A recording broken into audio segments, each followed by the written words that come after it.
Acer Plaza? 10-4 dispatcher, verify address. It's Acer Plaza. Repeat, Acer Plaza.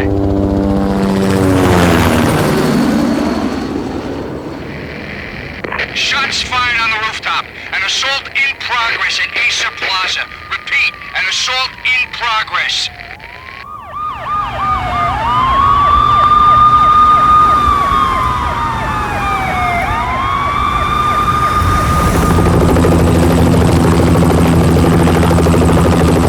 It's a war zone down here.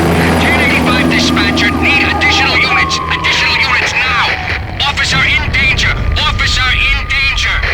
10-5, please repeat. 10-5, all units, emergency. Officer in danger, Acer Plaza. Repeat, Acer Plaza, all units. They were all dead. The final gunshot was an exclamation mark to everything that had led to this point. I released my finger from the trigger, and then it was over. To make any kind of sense of it, I need to go back 3 years.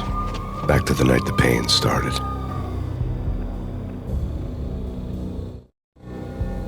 I was still on the force back then. NYPD, Manhattan, Midtown North Precinct, Hell's Kitchen. So when are you coming to work for me, Detective Payne? You'd make me work undercover in some hellhole. Sorry, Alex. Michelle and the baby come first. See? My last smoke. It's bad for the baby. That's you, Max. A regular Boy Scout. See, Alex. Still on for poker Thursday night, right? Like taking candy from a baby. Life was good. The sun setting on a sweet summer's day. The smell of freshly mowed lawns. The sounds of children playing. A house across the river on the Jersey side. Beautiful wife and a baby girl. The American dream come true. Honey, I'm home. But dreams have a nasty habit of going bad when you're not looking. The sun went down with practiced bravado. Twilight crawled across the sky, laden with foreboding.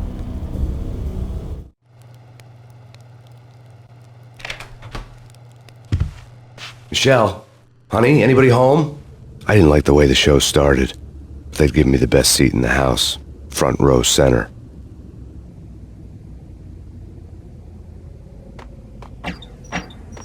What the hell? Something ugly had been tattooed on the wall, a map of things to come. It was a poison syringe, a magic tag full of diabolical meanings.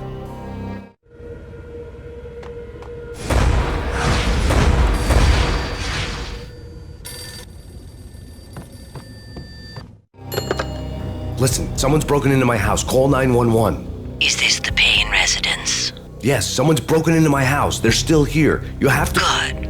I'm afraid I cannot help you. Who is this? Hello?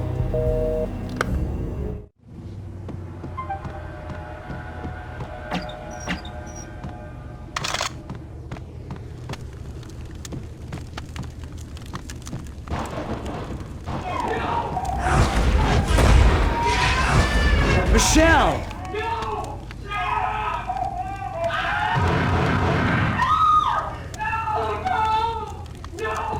It's coming. Freeze! NYPD, drop it! Coming!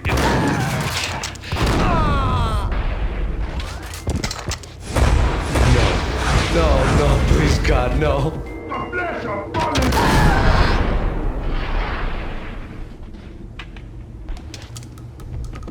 No, God, no, please, Michelle.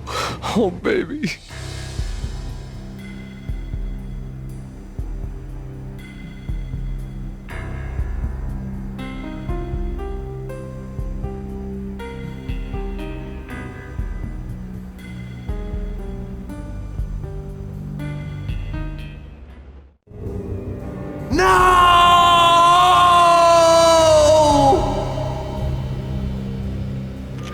That was 3 years ago. Everything ripped apart in a New York minute.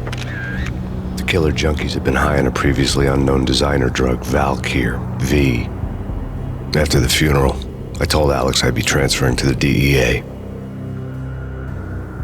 It took us 3 long years to get a break in the Valkyr case. Then, finally, 2 months ago, a dime dropper tipped us off that Jack Lupino, a mob boss in the Punchinello crime family, was trafficking. I went undercover. Infiltrated the worst mafia family in New York. I came in from the cold and the dark. Outside, the city was a cruel monster. I've been slowly working my way from the small time to the big fish, trying to get to the source of the drug. Alex and BB were my only contacts in the DEA, the only ones in this decrepit city who knew I was down here. BB here. Something urgent has come up with Jack Lapino. You need to meet with Alex immediately at the Roscoe Street station. I hadn't had a face-to-face with Alex since I'd gone undercover. Outside, the mercury was falling fast. It was colder than the devil's heart, raining ice pitchforks as if the heavens were ready to fall. Everyone was running for shelter like there was no tomorrow. It didn't get any better when I got to the subway. The feeling hit me like a point-blank shot straight in the face. Something was not right about this. My Beretta stirred nervously under my coat, but the train doors had already shut behind me, and I was in for the ride. Next stop, Roscoe Street Station, and Alex.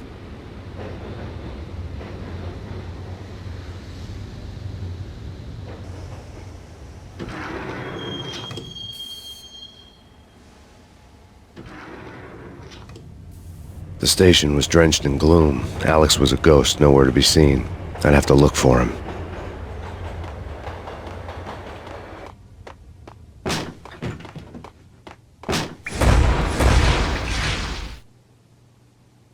Death was in the air at Roscoe Street. I'd have to find Alex fast.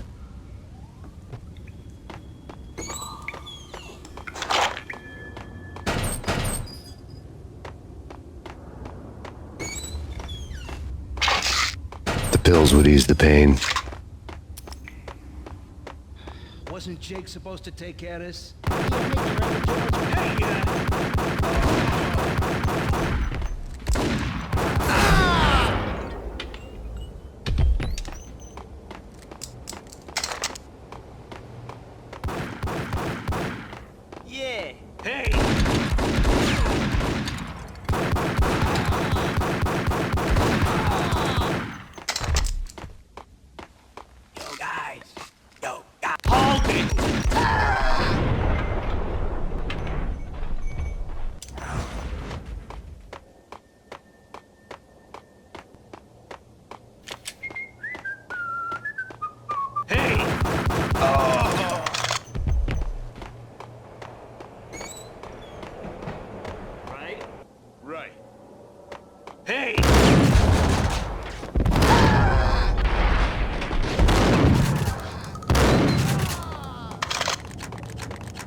While looking for Alex, I had ended up in the middle of a big-time crime operation.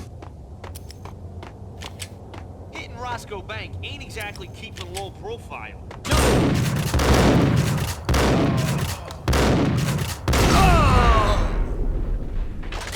The gate was locked.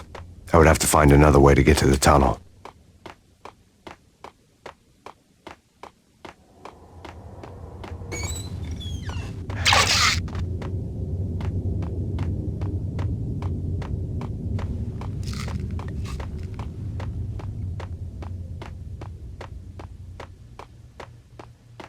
Kissing goodbye.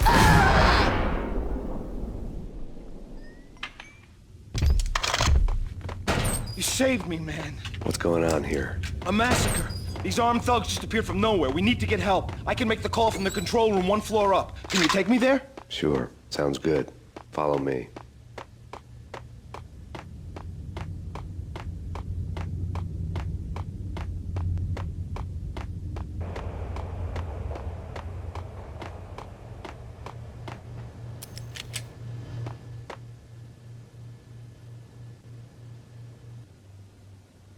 Home free. This way. Hey! Look out!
train lit up like a Christmas tree. The power was back on.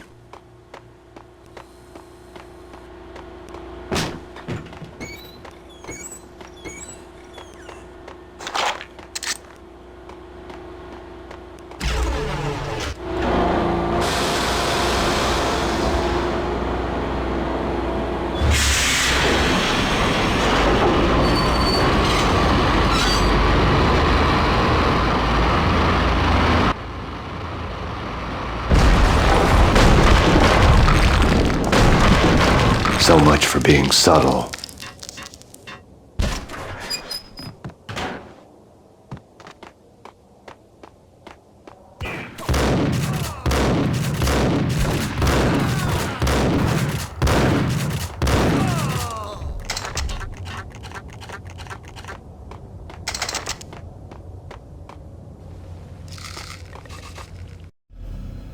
The rusty door led to an abandoned part of the station, closed off since the early 40s. Something big was going down at Roscoe Street. Maybe that's why Alex had wanted to meet me here. Maybe not. One way or the other, I was gonna find out.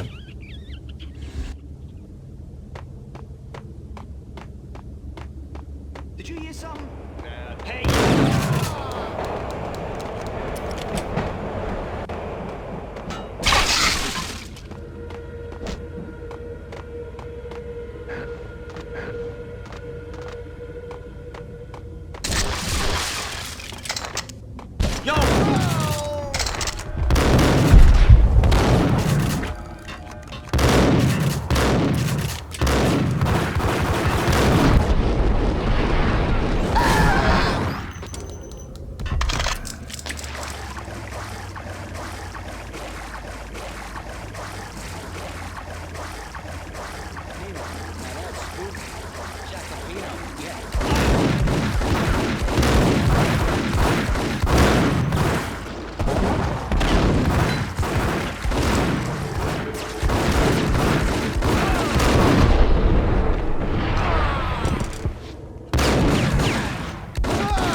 The door had been welded shut ages ago and the bomb was missing a detonator. What the?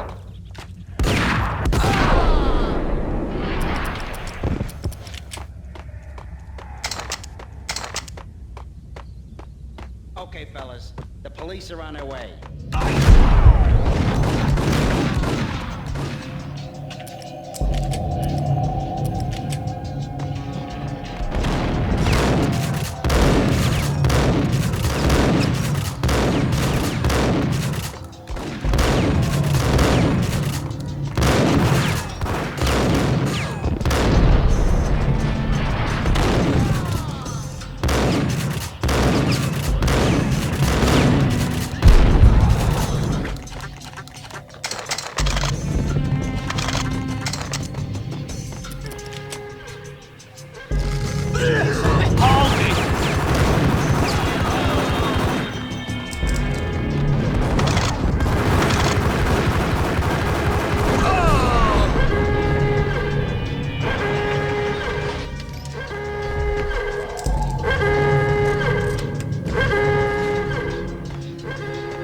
The bank robber's score lay on the table. The bank robbers had been after Acer Corporation bonds. The Acer success story had recently been on every channel and on the cover of every magazine.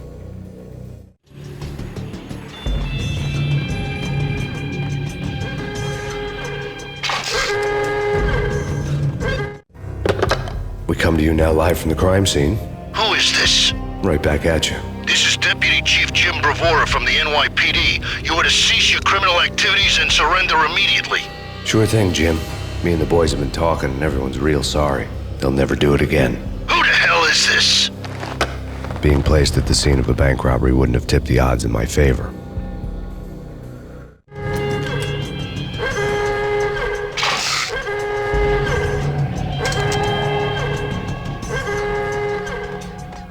The bank robbers had left their tools on the table. Judging by the detonators, the crooks had bought enough explosives to send Lady Liberty into orbit.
Hold it!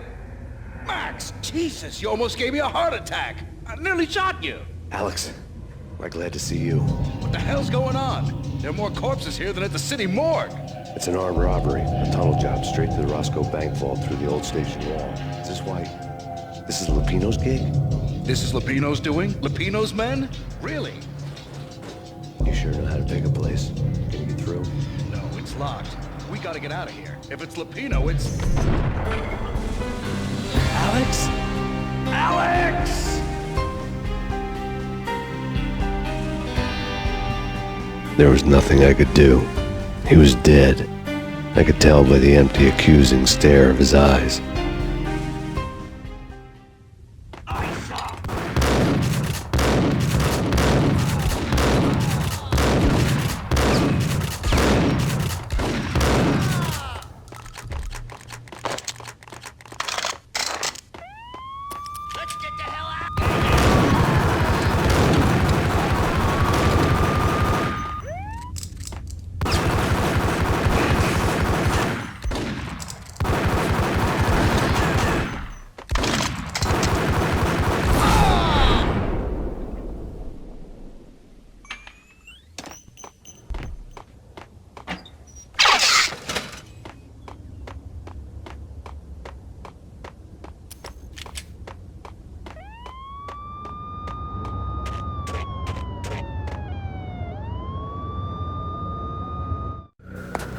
Alex had kept me relatively sane for the past 3 years. Now I didn't know how I felt. Somehow he had stumbled upon something big and ended up stepping on Jack Lupino's toes. Lupino ran his racket of sex, drugs, and contract killings from a sleazy hotel in a slum block of tenements. The NYPD was closing in. I could hear the sirens. Their wail was a crescendo. Lupino thought he could get us by taking Alex out and leaving me to take the fall for it. All he had gotten was my attention. I went for the hotel first. It was a sad old thing with flickering lamps and faded colors, cheap mobster punks and tired-eyed prostitutes. I walked straight in, playing at Bogart, like I'd done 100 times before. The place was run by a couple of murdering mobsters with shark smiles. The Finito brothers. Ladies and gentlemen, it's the pain in the butt. Pain to the max. You're killing me.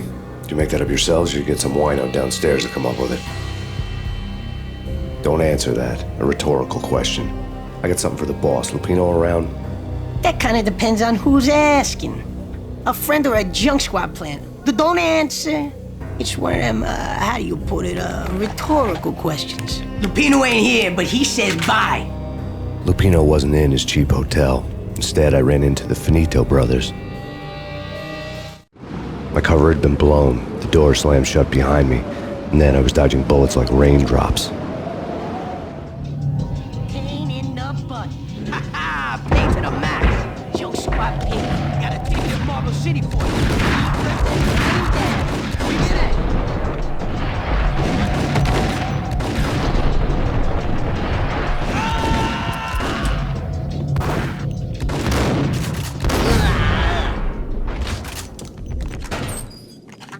A letter on the desk caught my... I had met Lupino only once. The gangster ran all his rackets through his right-hand man, Vinny Gagniti. Gagniti was a high-strung whiner on the verge of breaking apart, like an overamped Energizer bunny. He had the brains to run the business, but he lacked the balls, always falling short, taking his frustration out on underage addicts and call girls. The V deal goes down at your hotel. Jack's exact words, quote, "Vinny, you're in charge of this one," unquote. Rico Muerte's coming to see it through. Anything goes wrong and everybody's gonna get dead. Goes double for you. Treat this guy real good. Anything he wants, you give him. Don't screw this up or you're finito, finitos. A V deal meant added security, locked doors, and lots of nervous thugs with itchy trigger fingers. I'd seen nothing coming in, but that didn't mean it hadn't been there. Rico Muerte was a regular Kaiser Soze, a spook story told to keep the apes in line. 313. The Finitos had scribbled Muerte's room number on the note's margin. Aye. Bosses! Everything all right? Bosses! Joey! Virgilio! You all right in there? They're not answering. Call the others. Tell them to come quick. Okay, but we can't wait for them. We gotta go in now. Bosses! We're coming in! It's Payne!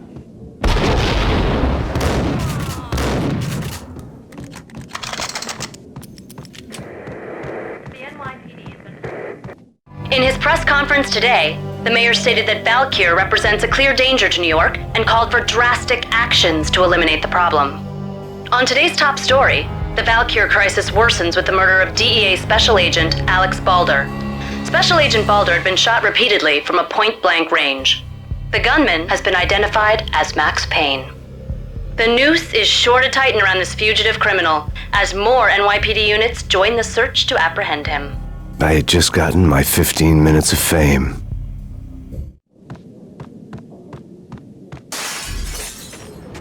Yeah, something's wrong with the bosses. Payne's there and they're not answering. Let's go already. Payne's gonna pay in spades.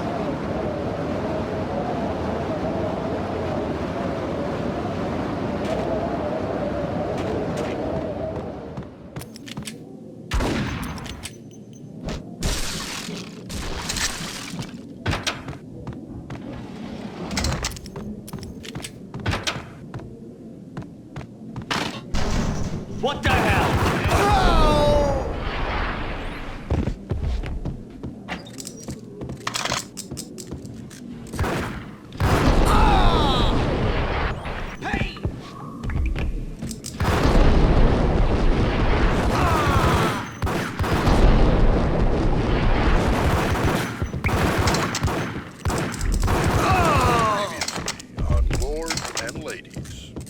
Amelia, Marquis Valentine asks for an audience. Thank you, Lord. My lady. My lord. And now, an all-new episode of Lords and Ladies, brought to you in part by Acer Corporation. V-head junkies could go off without a warning. I had to be careful. My lady. My lord. My lady, there is a matter of great importance. It's Payne! Got him down! There is? Indeed. First moment we met. Distant forest. There's been sunlight. It's blazing. My lady, I must. My lord, no! I forbid you. This can't be. This must not be. But why, my love? Why? My lord, it is too dreadful. Piece Do of not force crap! me. I beg of you, I must know. I would rather die than not know. We should both be dead for this shit. Living. Long lost sister.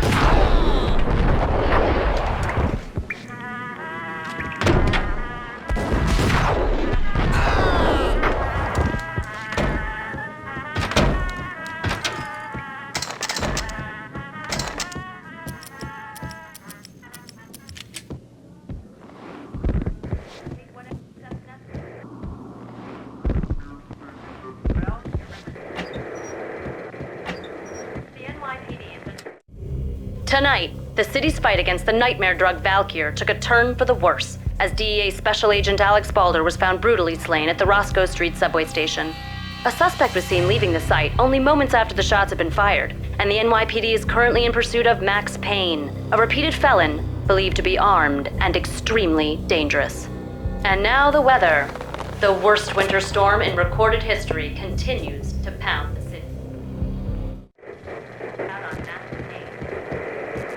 Killer storm. Jim Rivera. Whatever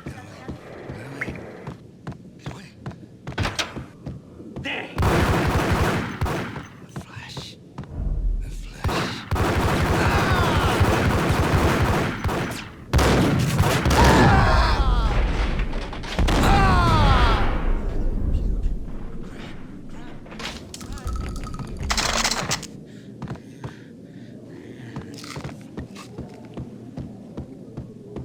I'd found Muerte's room.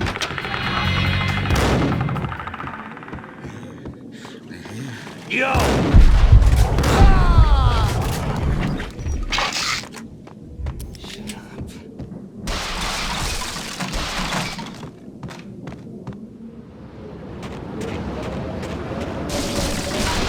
I didn't want to know what had happened here. It was not a pretty sight.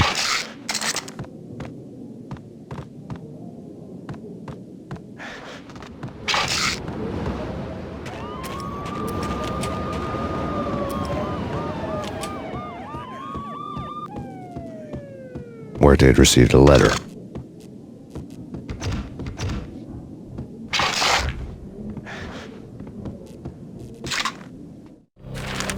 Our investigation had turned up nothing to link Angelo Punchinello, the head of the Punchinello family, to Valkyr. All tracks had ended with Jack Lupino. The letter in Muerte's room was signed by the Don himself. It was the first hint that the Kingpin knew what was brewing inside his syndicate. The trouble you got into after the Chicago screw-up. The Punchinello family bailed you out. You have been waiting for a chance to pay us back. One of our trusted boys has a monkey the size of King Kong on his back. And we need your special skills for backup on a major deal. Collecting evidence had gotten old a few hundred bullets back. I was already so far past the point of no return I couldn't even remember what it looked like when I had passed it.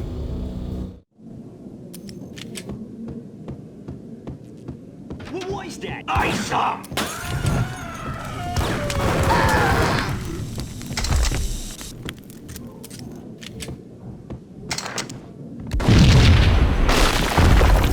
What the hell? Hold you. Hold it!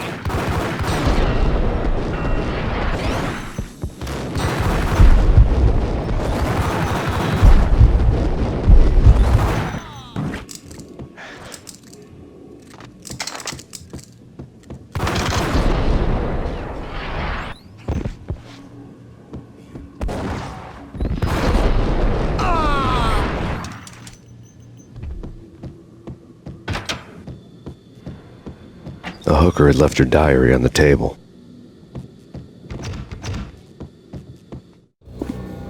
The diary belonged to a hooker named Candy Dawn. The read would have made a vice cop blush. Had talks with the mystery hag over the phone again. Sent to the latest One-Eyed Alfred tape. As long as the hag keeps paying for the tapes, the old man could come every day for all I care. She had a nice sideline, making secret X-rated flicks of her clients and selling them to the highest bidder.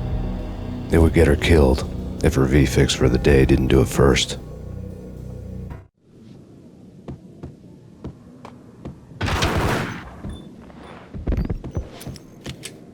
What the hell?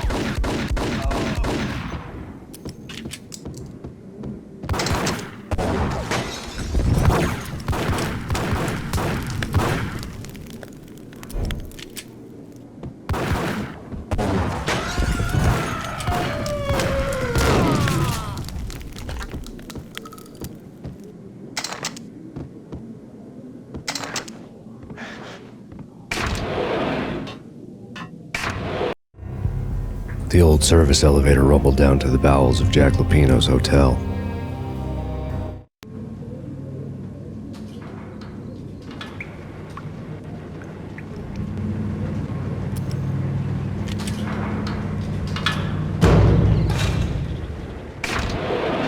It was freaking Get him!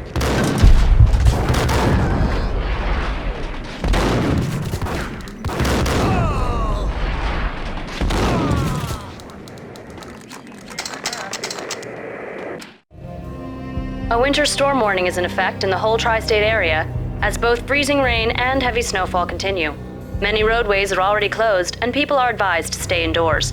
The severe blizzard has ravaged New York for 3 days now, with no end in sight. We'd been snowed from the start in the Valkyr case. The forecast said there was plenty more where that had come from. But the snowbound city was on my side. Less chance of innocent bystanders getting caught in the crossfire.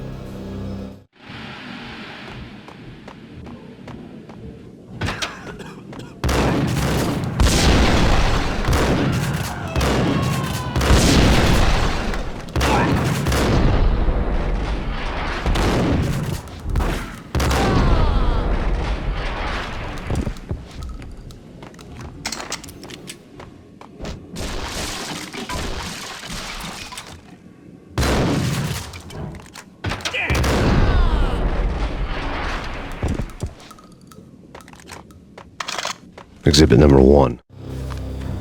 A dead man tied to a chair lay on the boiler room floor. Captain Baseball Bat Boy has an unbeatable track record in superhero death matches. But a 6-pack of root beer gets me every time. The murder weapon was a baseball bat, now lying in a pool of drying blood next to a newspaper folded open on a Captain Baseball Bat Boy comic strip. A newspaper.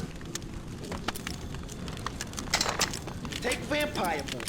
Why are they always set in L.A.?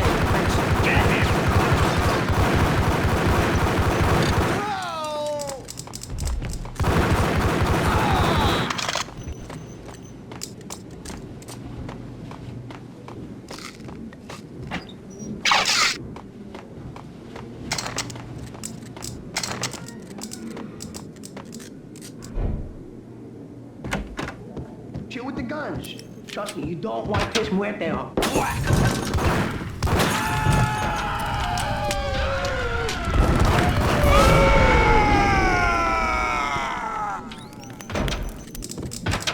A lifetime ago, this would have gone down as a narcotics arrest.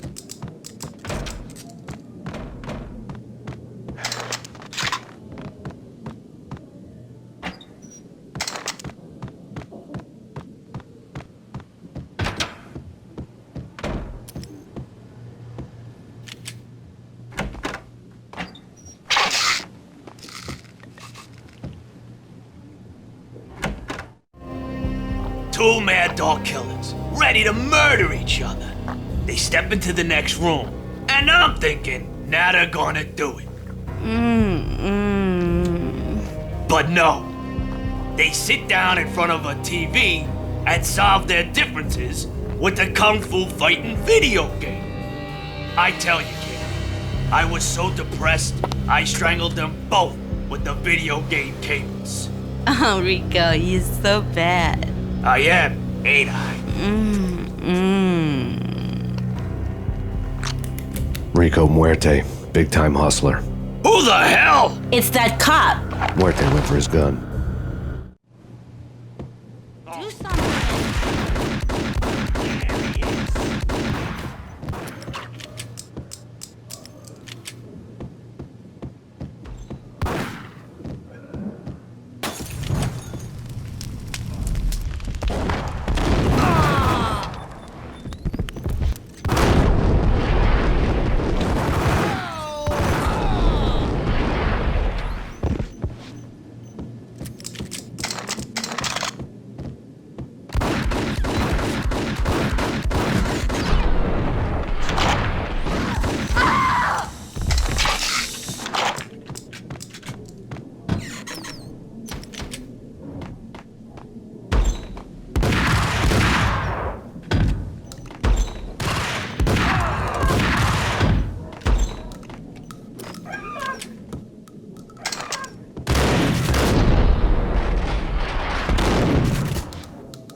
The antique switchboard was still in use.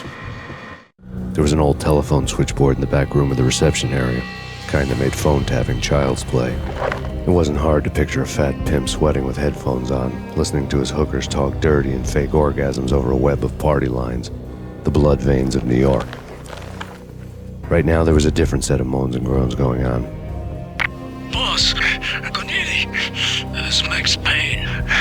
He came, started capitalist. He killed him.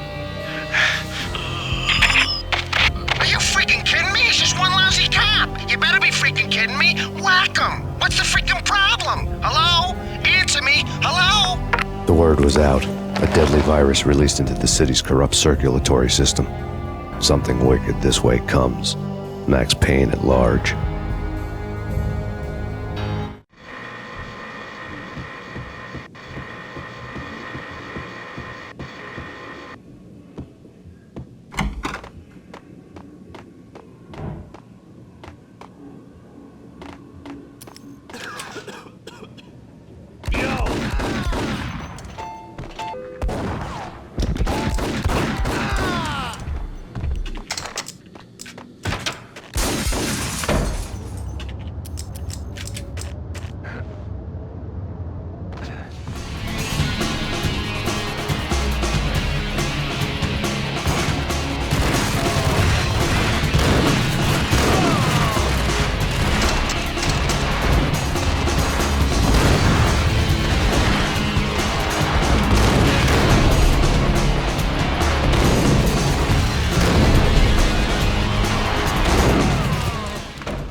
Turn around, walk away, blow town.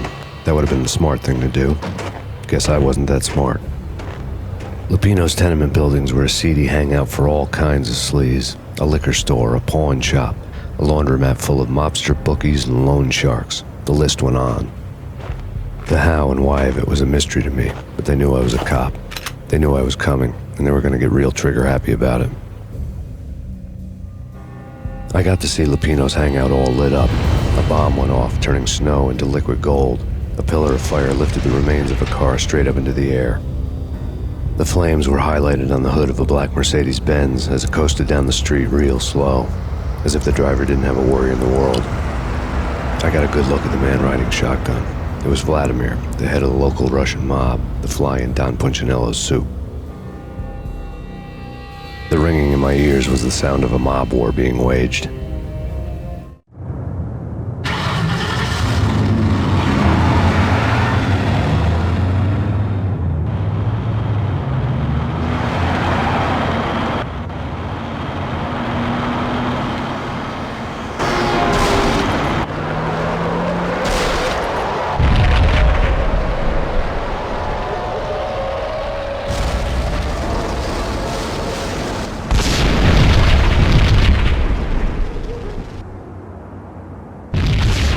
Another bomb exploded inside the closest slum building. It was a lucky break. The goons inside were spooked, but luck always came with a price tag. More bombs could still be ticking inside, and the cops would already be on their way. Jack Lupino's suite was on the top floor. At least it used to be, before the explosive makeover. I don't know, man. Hold it!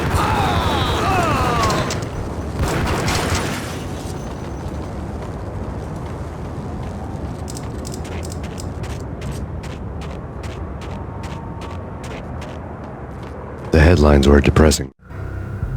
The headlines were screaming bloody murder. The storm was a screaming duet with the approaching prowl car sirens.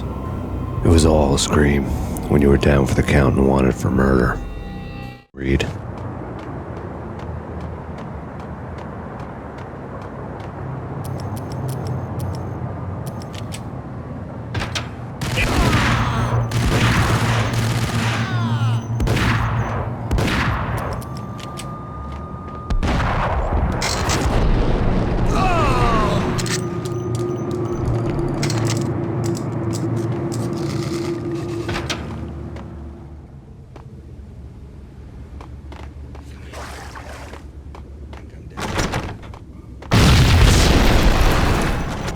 The whole building was rigged with explosives.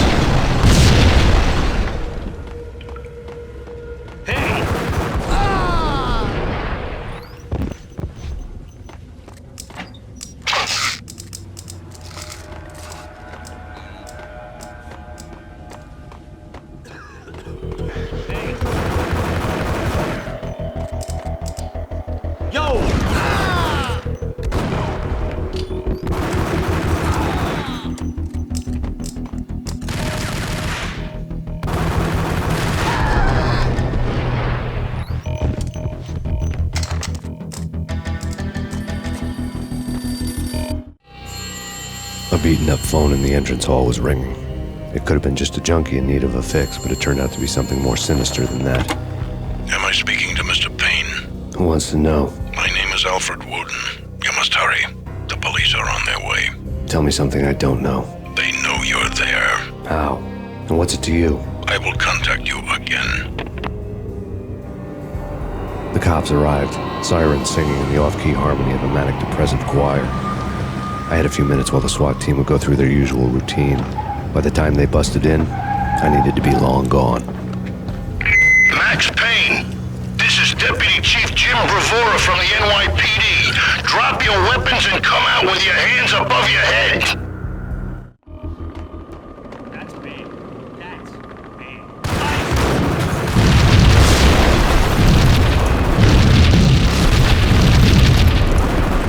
Someone had left. Suddenly it all made sense. The bombs, the Russian mob boss making an appearance in person. Gagniti was his usual self. All talk and no walk. After our hit, the Russian has only a couple of guns left and they can be bought. There's no freaking way he has the guts to try anything after that. As it turned out, the Russian had plenty of guts. One thing you could count on, you push a man too far and sooner or later he'd start pushing back. The letter on the counter, there was a key on the shelf.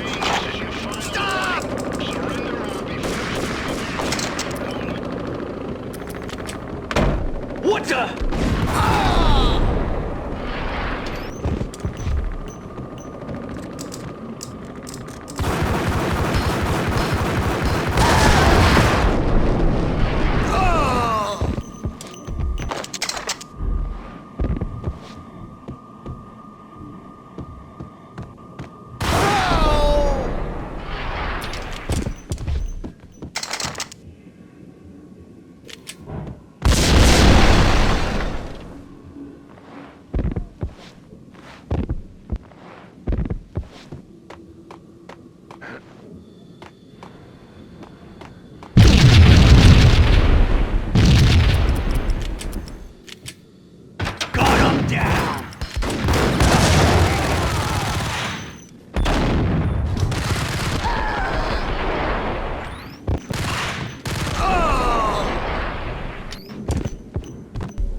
The bombs had destroyed all the stairs up to Lupino's office.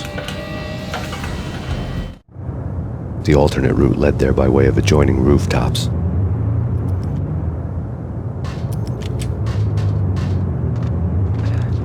It's never been this cold. Never ever. It's like the sky's falling. Yes, sir. It's the end of the world as we know it. And I don't feel fine. To get to the roof, I'd need to get to the elevator through the locked door up ahead.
No, don't shoot. I ain't... You know the clowns at the laundry? Me? No. You're no good to me then. What? No, the laundry, yeah. I know him, yeah. Get me in there. Okay.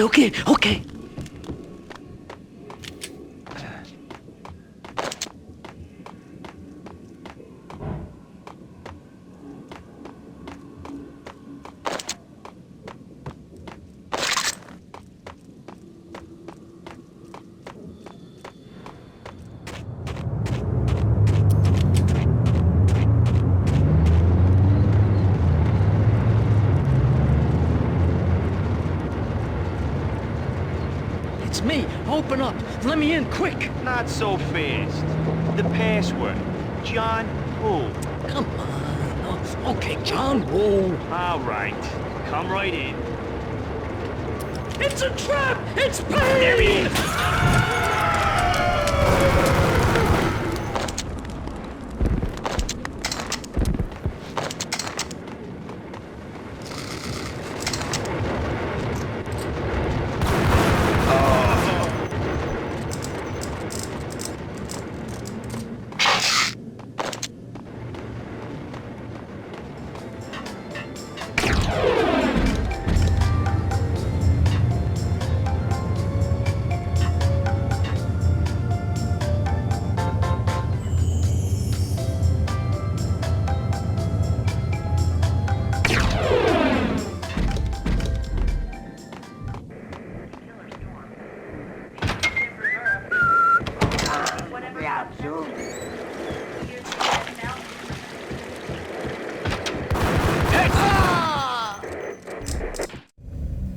New York City is in crisis tonight, with reports of Valkyr-related gang war in the streets of the Bronx.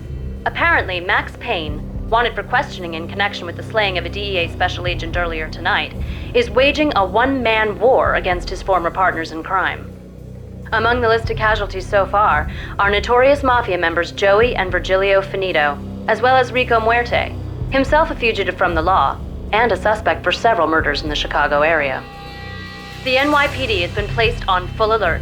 A citywide APB has been put out on Max Payne. Deputy Chief Jim Bravura has promised to take whatever steps necessary to bring him to justice. What those steps may be remains to be seen. For NYCNN TV News, this is Kira Silver.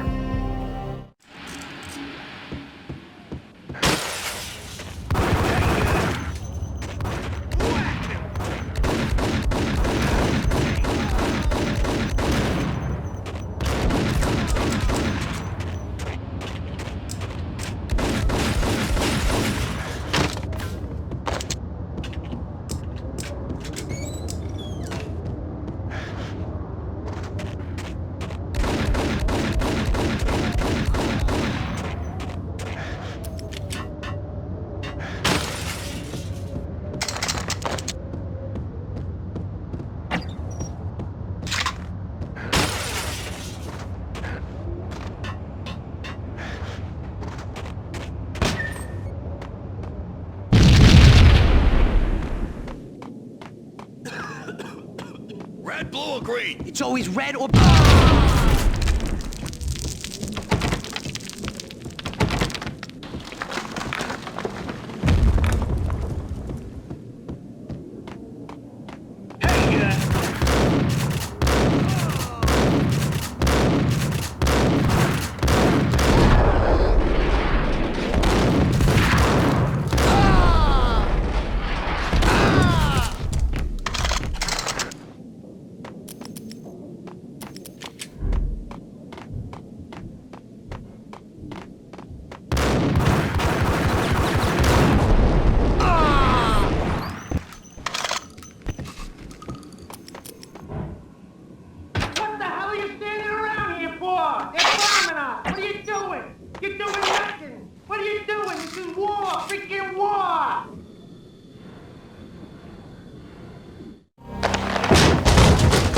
Vinny Gognitti, just the man I've been killing to see. Payne?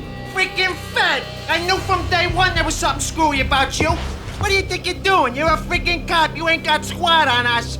You can't just come in here waving your piece like it meant something. Yeah! Oh my God! Oh God, you shot me! Ah! You're dead, Payne! What the hell are you waiting for, you apes? Kill him! Kill him! With pleasure, boss. Gognitti bailed. I made like Chow Yun Fat.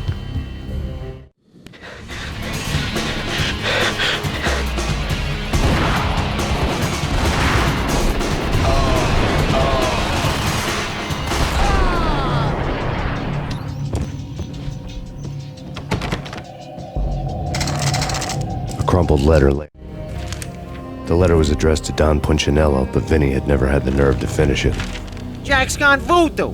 Just the other night, he shot Dino because he wanted to see what his brains looked like splattered on the wall. He's a freaking mad dog. We're running out of men and business fast. Gognitti had been living in mortal fear of his boss. Jack Lupino was a psycho. And Gognitti's desk.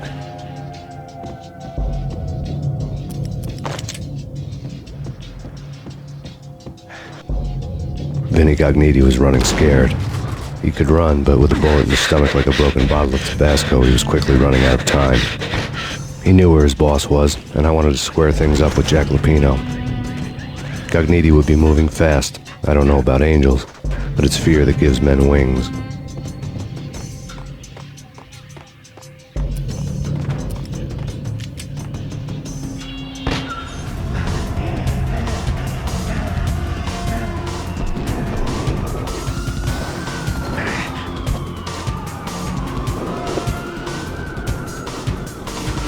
Gognitti hitched a ride. To catch him, I'd have to follow his lead.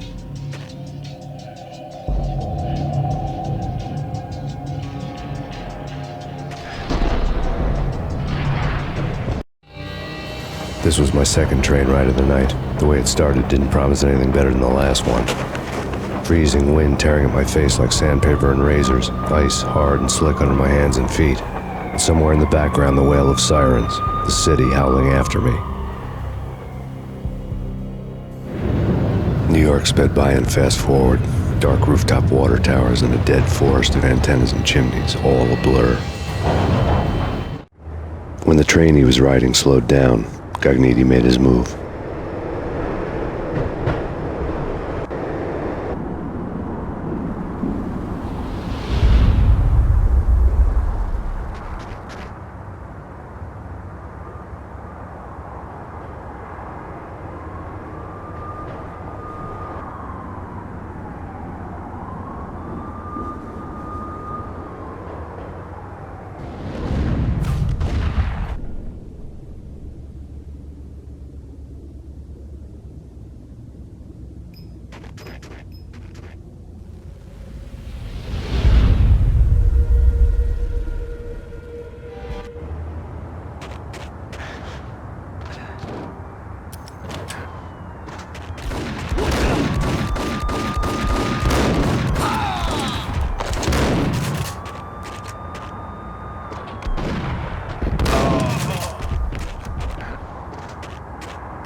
It's Payne! He's coming down the stairs! Shoot the bastard! Okay, boss, you got it. No problem. All right.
Gun him down.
Max Payne has nowhere left to go. We are very close to capturing him. You'll get a full statement then.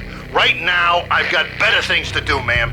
That was Deputy Chief Jim Bravura from the NYPD with no further comment at this time. Apart from his suspicious food habits, I figured Bravura to be one of the good guys. Fate had just dropped us on different sides in this. But when it came to capturing me, he was way out of his league. I had already ditched the cops a couple of rooftops back. For now.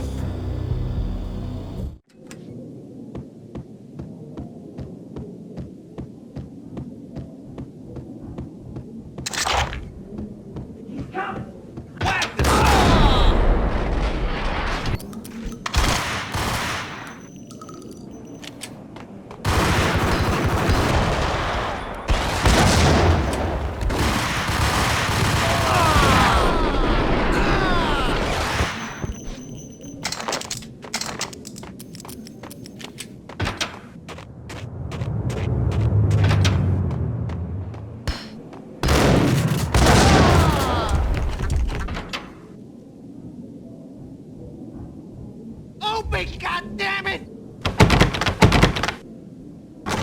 Payne! I'll kill you, you lousy freaking cop!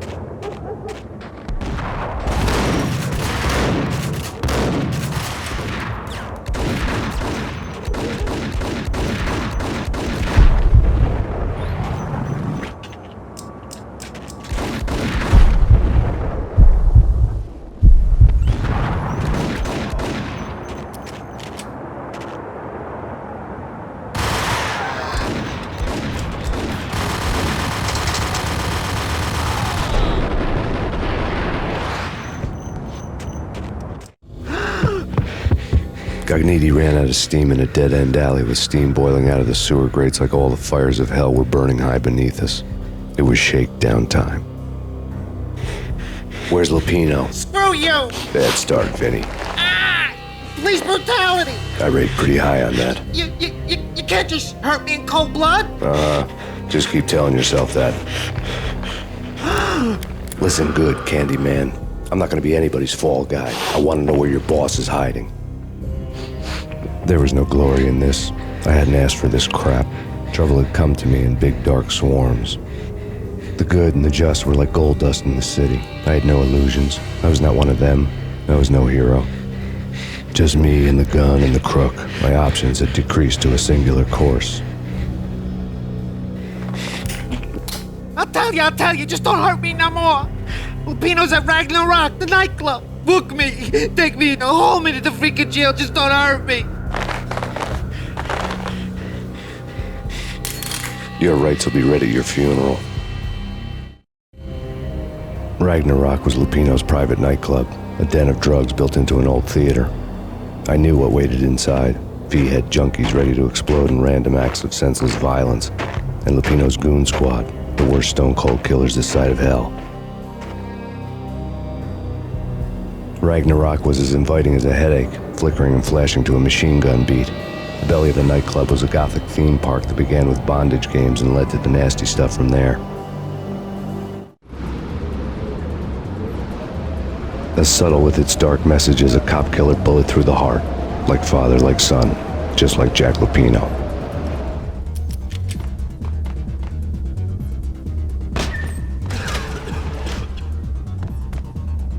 Get him!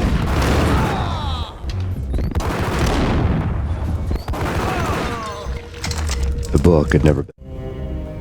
Given the setting, I was surprised to find that somebody had been passing time reading. The paperback was entitled, The Age of Murder and Storm. The blurb on the back mentioned Norse mythos and Ragnarok, the end of a Viking world with a terrible winter that covered the earth in ice, when vile crimes were rampant and all humanity lost. I could see how somebody impressionable might get it into their head that we were at the end of time. I was also beginning to see what the nightclub and its owner were all about. And a bestseller.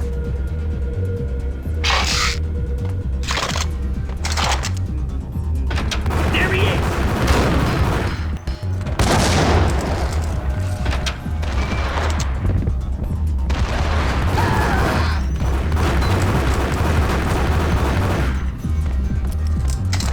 Hey!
the backstage area led to Lupino's inner sanctum. The hot air inside was like an invisible wall, thick with incense and something else, a sickly sweet smell that made you gag. This was the rotten core of the Big Apple. Lupino lurked somewhere ahead, like a spider at the center of his web, waiting. The vapors in the air started to make my head swim. Torn pieces of a letter lay scattered on the sofa. Punchinello had threatened Lupino in writing. The note had been torn to pieces, bloody fingerprints all over them. Don't want you to think that one of my boys is not playing with a full deck. Shape up, Jack. We are running a business here. I'd hate to send the trio to strong-arm you. The trio were the Don's notorious henchmen.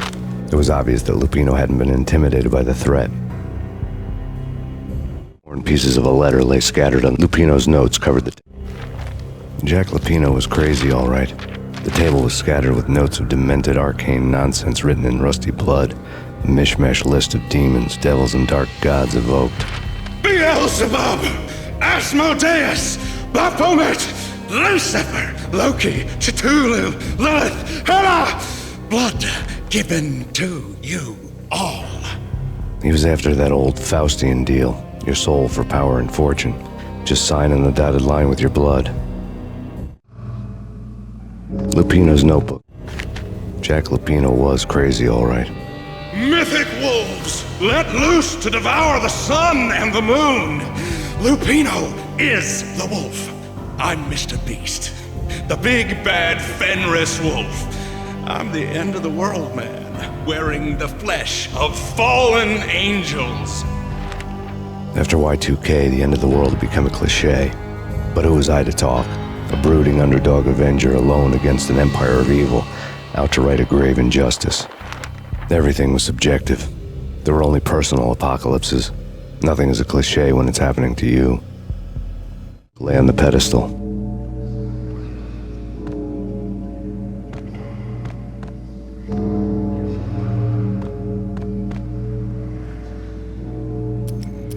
The flesh of fallen angels!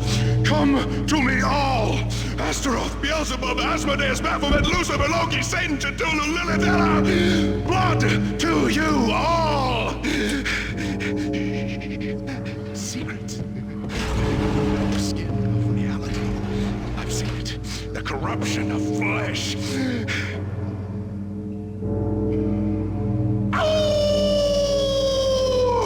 I'm the wolf, yeah! I am the wolf! It's close. It's coming. You have come to the end of time. It's now! I will rise to her side! I don't need the words! I'm beyond the words!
I had known there'd have to be a catch in it somewhere, and this one was the Empire State Building of catches.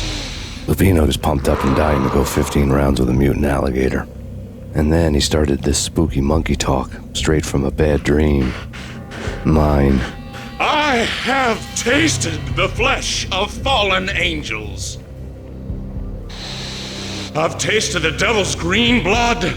It runs in my veins. I've seen beyond a world of skin, the architecture of blood and bow and arrow. Death is coming! She is coming, and hell follows with her. This is the twilight winter. I am ready to be her son. Her time is now, and all who stand in her way must die!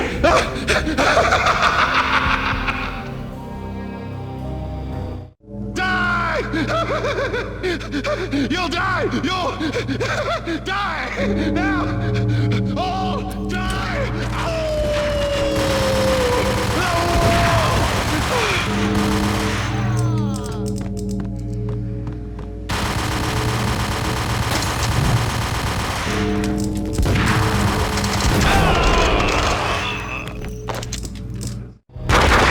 When Lupino finally went down, I wanted to make real sure he'd stay that way. V was a bad monster. Turned them into friggin' zombie demons from outer space. I think he's dead already. Huh? And that's when it happened. But dead or not, you've got the wrong guy. In stepped this knockout femme fatale holding a gun to my face. I returned the favor. Lisa Punchinello. Lisa Punchinello was the Don's wife. Mona Sachs. Lisa's evil twin. Your safety's off, evil twin. You might hurt someone with that gun of yours. Lisa's the damsel in distress. I'm the professional. I'd blow you away without batting an eye. Sure, and you can check out my credentials splattered all over this joint. Jack couldn't have framed you. Not the state he was in. We're after the same slime bag. Angelo Punchinello's the one who murdered your friend and framed you with it. You know this for a fact. I've got my sources. I don't have a clue these days. I just shoot them as they come. Who put a contract on the Archfiend? This one's mine. I hate the guts of that sadistic wife-beater. Why not pool our bullets for this one? I thought you'd never ask. My finger was starting to twitch. How do you like your whiskey? I'm easy, as long as you don't try to slip me a Mickey. You're a real angel, Max. It was good stuff. Tasted sweet as honey going down. Nothing personal. Can't risk you going berserk and getting Lisa killed.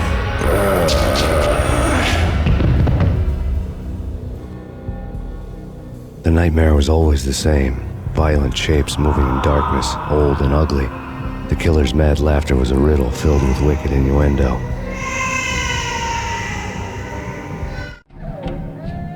Somewhere, the baby was crying.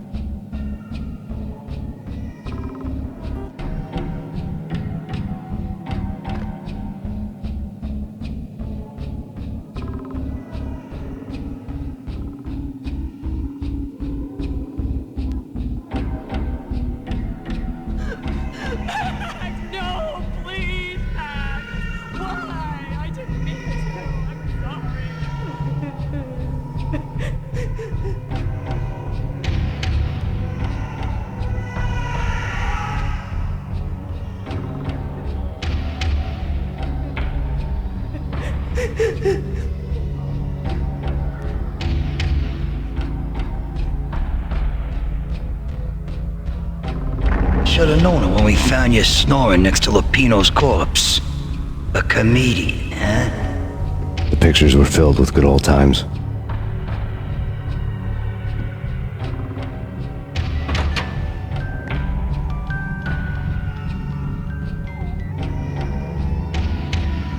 I really love to watch cartoons. Captain Baseball Bat Boy's my favorite.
Slice them, dice them, shoot them full of holes, blow them to bits, vaporize them, disintegrate them. No matter what you do, they'll still be back, good as new. Michelle's diary lay on the table. Max, no, please, Max. Why? I didn't mean to. I'm sorry.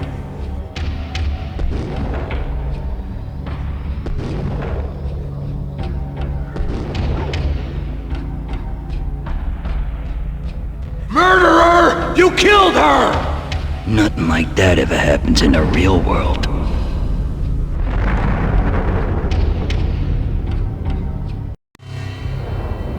I woke up in a bad dream. My head felt 2 sizes too small for my brain. Max Payne. I envy your name.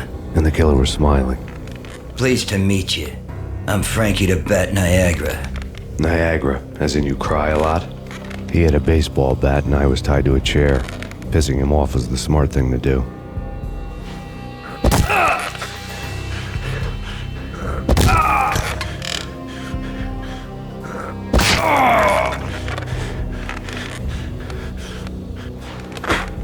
Nothing wrong with a little laugh now and then. Take me, for example. I love to watch cartoons. Cartoon violence is a fascinating thing. Let's take a break. I need to take a leak and maybe grab a cold one at the bar. Don't worry. I'll be back to finish this off. And then, it's checkout time. You play, you pay, you bastard. He swaggered out, and the door clanged shut behind him, locks clicking into place. Everyone makes mistakes. Mine hadn't been to crack jokes about the goon with the bat. He'd have cracked my skull regardless. It hadn't even been to trust a girl with a gun. I had blindly gone after the first bad guy on my hit list when I should have been aiming further up the ladder, at the head of the Punchinello family. I couldn't bring myself to be pissed at Mona. Guess I had a soft spot for her pretty face.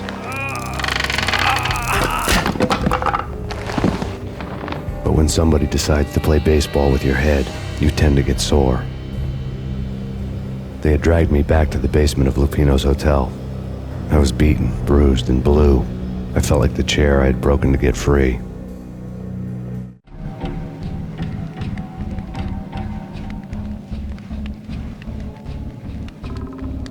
All I had was Niagara's bat, sticky with my own blood. Without a gun, I'd be no match for Frankie's men. I'd have to play hide and seek with them.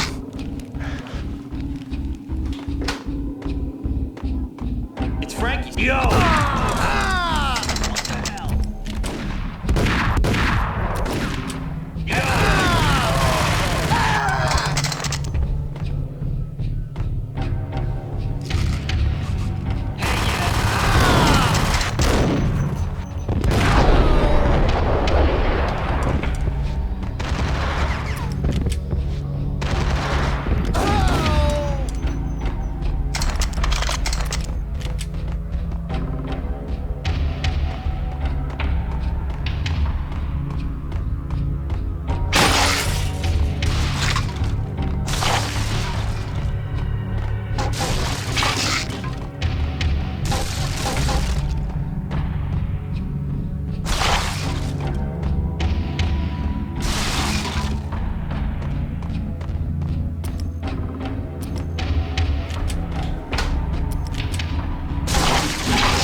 Things were fast going from bad to worse.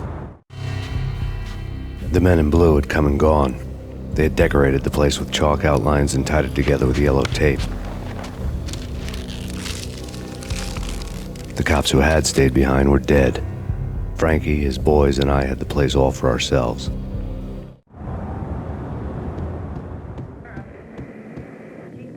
Just forget about it. Just forget about it. Hey, just forget about it. That crazy witch, you should have heard her. She was a real scream when the boys caught her trying to cap the Don. Oh, that's friggin' bad. To the trio? That's even worse than what Frankie's doing to that poor bastard downstairs. She's gonna take a long time to die. The mobster muscle on the phone was talking about Mona. Punchinello's trio were nothing but bad news. There he is!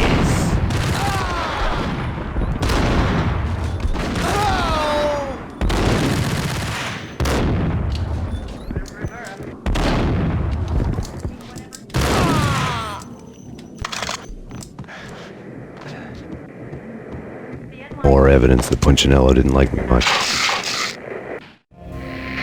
The fact remains that all the victims so far identified in the Ragnarok shooting have been known criminals, many of whom had large doses of V in their blood.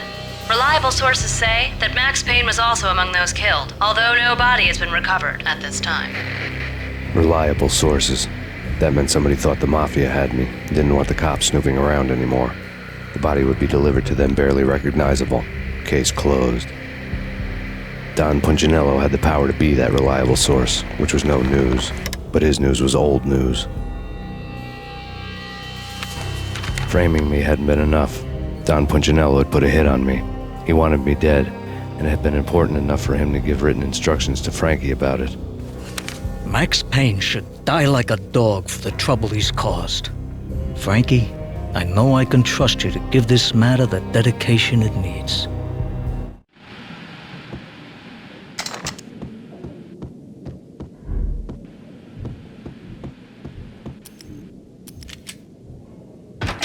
Hey!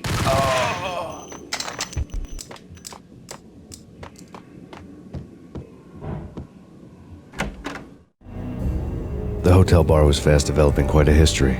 True to his words, Frankie was there, having a beer. Jesus Christ. How the hell did you get loose? Got bored waiting. Thought, what the hell, we could just as well finish this here.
Thank you. You've been a lovely iron. Had enough? I don't play with girls anyway. Unfair! I spotted the tail as soon as I left the hotel. A big black Mercedes.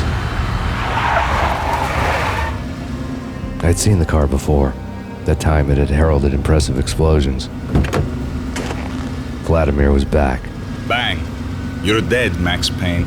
I might have laughed if I remembered how. What's this supposed to be? Cops and robbers? Look, you want something with me? Get in line. Peace, man. Relax. You know you are a real news item. Armed and dangerous. I am going to make you an offer you can't refuse. I've always wanted to say that. It's a bum rap. I've been framed. Well, that's a moot point. Whatever you did or did not do, I'm sure you had good reason for doing it. Want to hear me out? I'm listening. Punchinello messing with V is bad for business all around. But that's not all. There is this guy, Boris Time, used to pull jobs for me. He's the captain of the cargo ship Charon. Now the bastard turncoat has gone over to the other side, Punchinello's. The ship's loaded with high-res hardware, guns, my business. If Punchinello gets hold of that cargo, he's won and I have lost. And you'll have your work cut out for you. If you want to get to Punchinello, you'll need heavy-duty persuaders. I am just the man to get them for you. Change the ship back under my flag, maybe pop 2 in the traitor Dime's head while you're at it. You'll get enough guns to start the apocalypse. You in or out? Let's get this show on the road.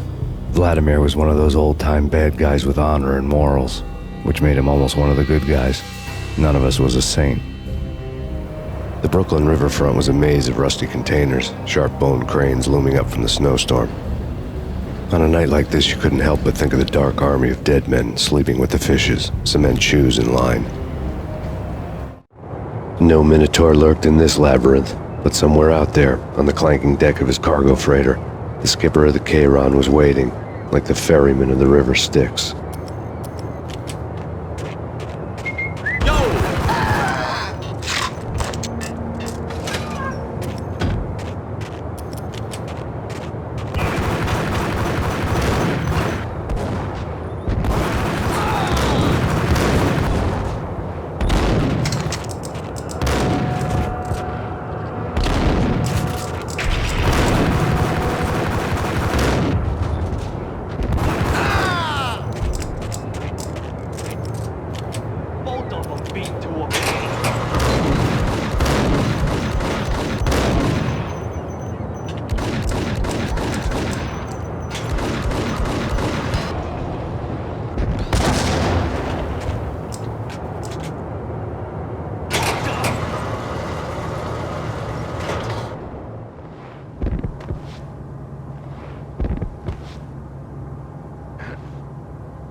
doubted the letter was a receipt.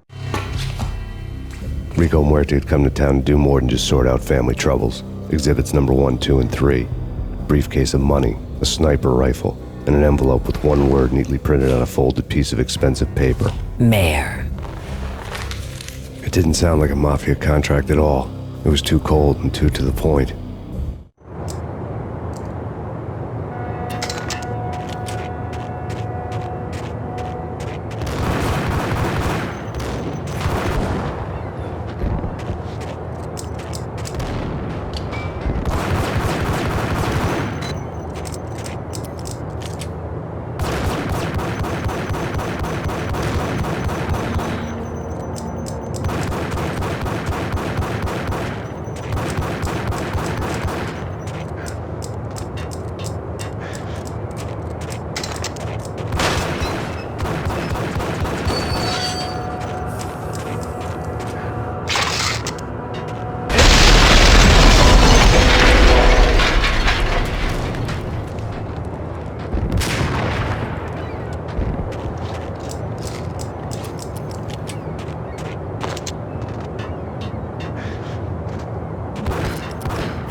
I had found Boris Dime's ship.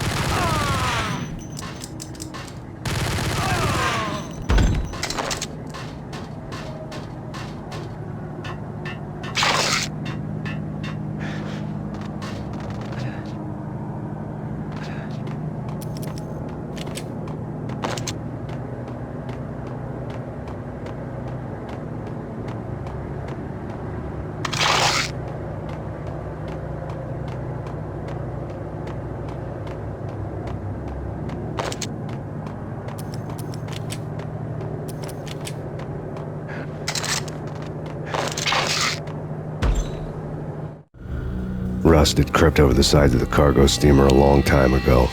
Boris Dime would be on board. I'd have to smoke half of his crew to even get near the gangplank. Guns were probably being kept in the hold, buried amidst the rats and oily water.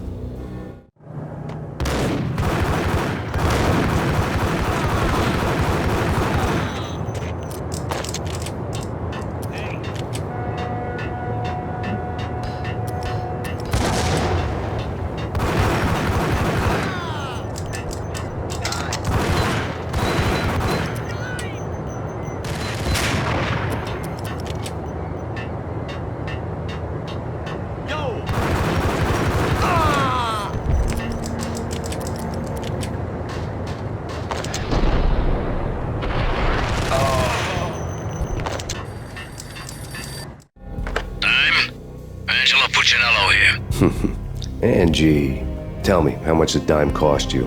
I bet it was more than his name. Max Payne. Right the first time. You're dead, punk. You sure you're not confusing me with Boris here? But you are right, of course. Pretty soon we should get together and have a talk. You son of a... Pissing Punchinello off was a dangerous game, but when people get mad, they make mistakes. I should know. That's where I wanted Punchinello, mad enough to trip over his own feet, preferably into a grave.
Says different is calling me a liar.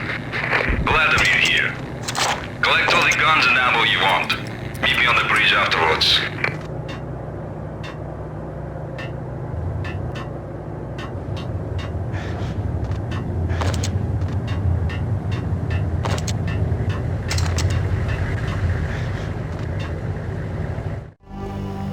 Did you get everything you need? Check. I owe you. Anything you need. This is my solo. When I'm through, Punchinello won't be anybody's problem anymore. Clear as vodka. But anytime you get between a rock and a hard place, just whistle. This could be the beginning of a beautiful friendship. You really get a bang out of this big-time gangster act, don't you? Even with all this firepower, I figured I couldn't get to Punchinello at his manor. I could only hope that he wouldn't pass a chance to hear me beg, to see he's won. This is Max Payne. I want to cut a deal. Payne, you're a dead man. That's what everybody keeps telling me. I got your ship and her cargo. I want to meet. No pain, no gain. Capiche? You know my restaurant? Yeah, I know it. 1 hour. Punchinello's restaurant had seen better days. Snow was falling like ashes from post-apocalyptic skies, but that was outside. Things would soon get hot in the Don's restaurant. I knew it was a long shot, Angelo Punchinello actually showing up, but there was no crime in hoping.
Punchinello was burning to get me. The feeling was mutual. He was trying to put out my flames with gasoline.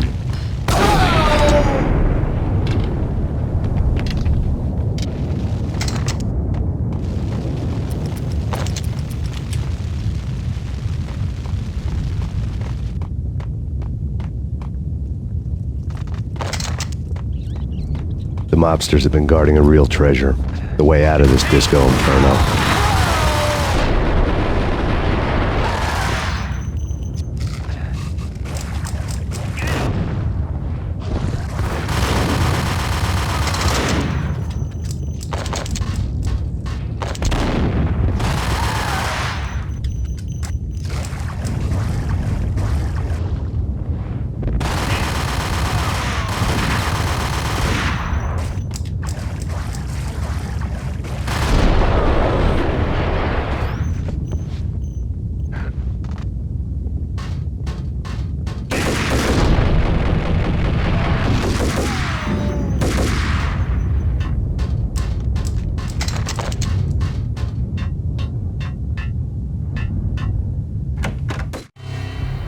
Vlad had seen my smoke signals.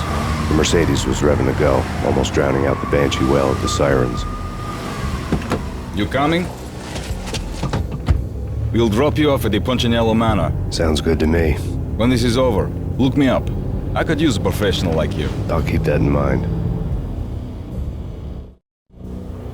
The night groaned with cold. The garden lights flickered nervously. In their light, the falling snow was dead white before the darkness ate it up. I had heard the stories. The trio were mad dogs. They'd have hung the heads of their enemies over the manor gates if the capo had only let them. Punchinello wanted Payne. He'd see the pain. The trick in my situation was that there was no trick, no matter what the movies tell you. No rules, no secret mantra, no roadmap. It wasn't about how smart or how good you were. It was chaos and luck, and anyone who thought different was a fool. All you could do was to hang on madly, as long and as hard as you could. Someone had graciously left the back door open for me and killed the guards. My money was on Mona. I knew the trio would be standing between me and Punchinello. I had read their rap sheets, thick as phone books. No one would be walking out of here alive. The numbing cold of the broken night had followed me in. Upstairs, the trio tangoed down the manor halls to the silent rhythm of their murderous hearts. The blood of their victims rust on their lips.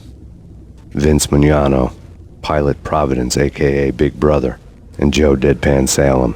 The pistol was a frozen lump in my hand, piercing the skin, gnawing me to the bone.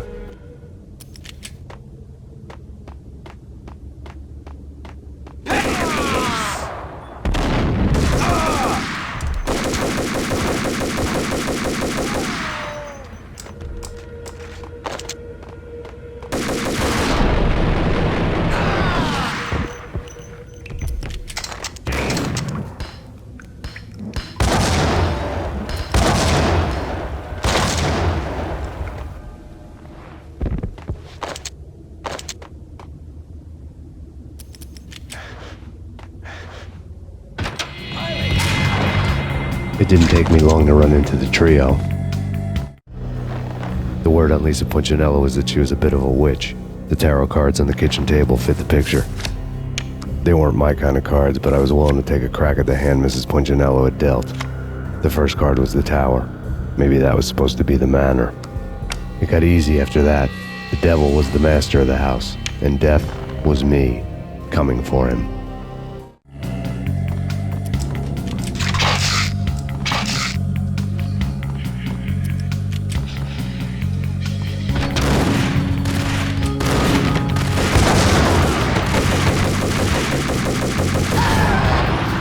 One down, 2 to go. Yo!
Down, 1 to go.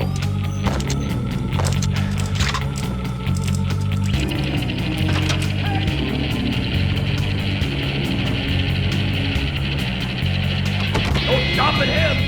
This way. Stop anything. They come.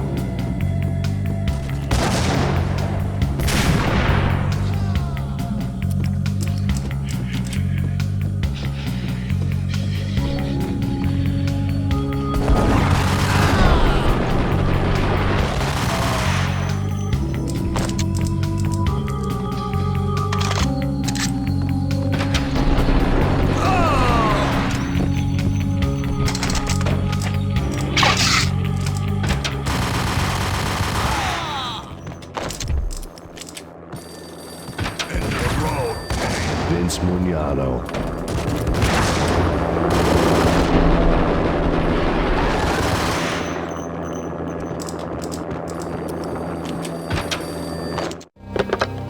Max Payne. Talk to me. Alfred Woden. You've got company. An armed helicopter just landed on the manor grounds. You must hurry. The more the merrier.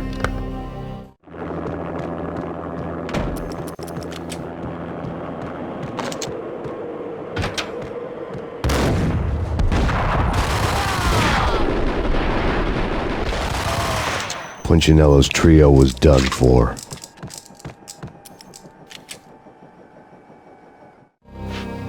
Outside my door. Hurry. He's coming for me. You gotta hurry. Please. I could hear Punchinello on the phone begging for help. He should have been saying his goodbyes. Punchinello was a pushover. The moment I stepped into the room, he folded like a deuce before a royal flush. No, wait. I was just doing what I was told. I couldn't refuse. She's someone high up. Government, maybe. I don't know. He was trying to buy more sand for his hourglass. I wasn't selling any. No, I told him not to.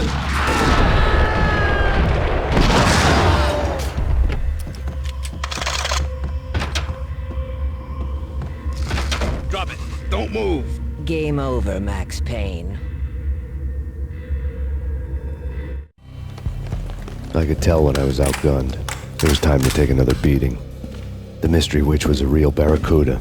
Trouble on dagger heels, a smoking assault rifle in her hand, and an army of killer suits behind her. How sweet. I get to kill two birds with one stone. Sooner or later, it was going to catch up with you. Mr. Payne, it's time to show you the benefits of my brew.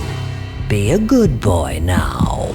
You'd find that Lady Luck was really a hooker. And you were fresh out of cash.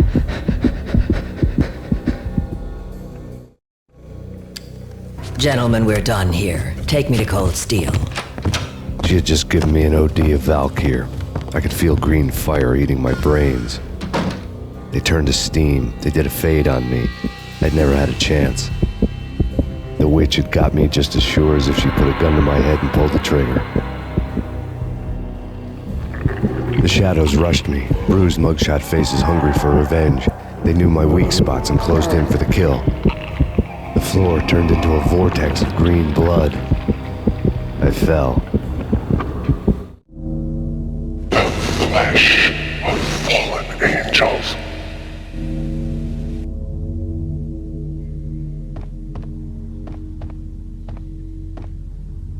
Who's there? Max? Max, is that you? Max? Where are you, Max? Please.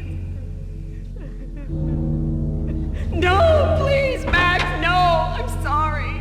Please don't, Max, no. Max? Where are you, Max? Please.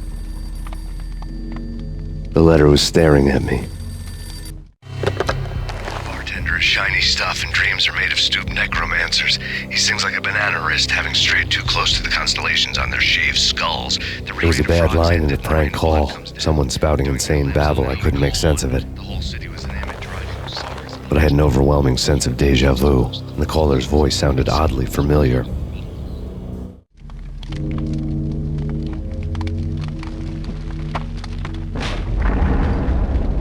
The weird piece of paper looked dangerous.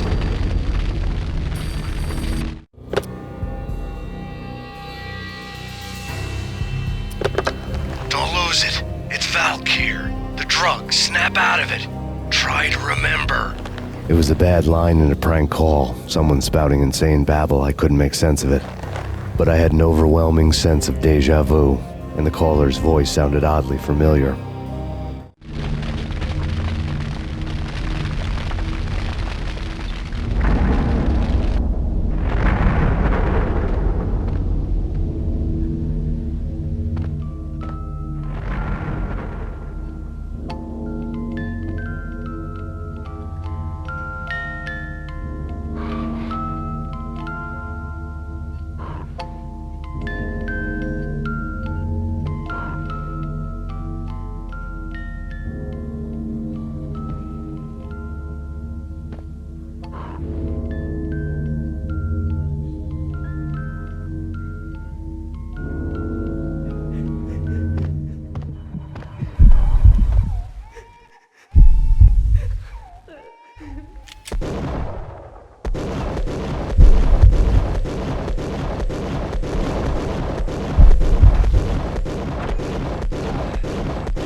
Max, something happened at the office today.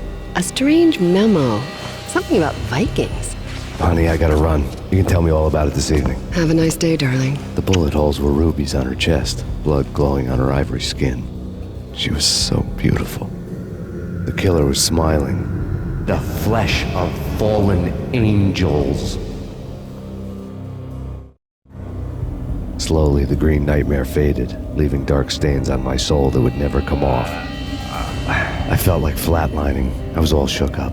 I woke up in a cold sweat, sick and tired to the bone, lying in a puddle of my own puke. The hag had said take me to Cold Steel before it had all gone crazy. It was a clue, the only one I had. It took me forever to crawl back to my feet and hit the road, but when I did, I drove straight to Cold Steel Foundry outside the city. There was a whole lot of action around the place for a freezing winter night. Trucks coming and going, men running. I had the drop on the mystery witch. She thought I was dead. I was on her blind side. I was going in. The bad trip had put me in a crazy mood, adrenaline pumping through my aching veins. Staggering on the mill roof in ice and snow and wild wind, I was a ninja. My kung fu was strong. I wasn't kidding anybody. At best, I was Superman on kryptonite about to fall through a skylight, down to where it was all going down. A half-abandoned industrial area in the middle of nowhere. The factory was a perfect front for any number of illegal activities.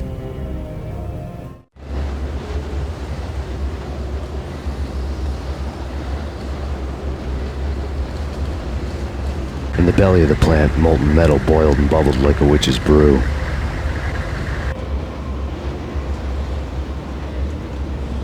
Damage assessment.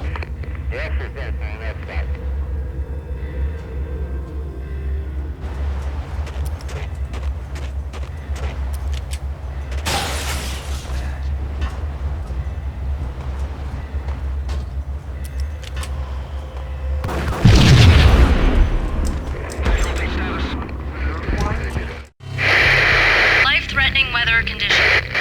A record-breaking killer storm. In the city's history, vehicles stuck in snow. Heavy snowfall. Forecast shows severe weather is expected to continue. Out in the night, snow fell like confetti over the Devil's Parade. The storm was anything but over.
you believe it.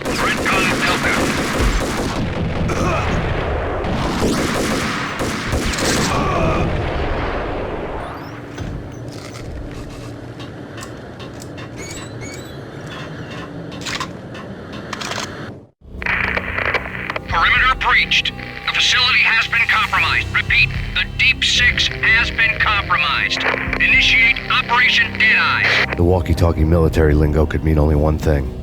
They were getting ready to destroy the evidence and vanish into the night. I was so close. The hidden truths were just around the corner.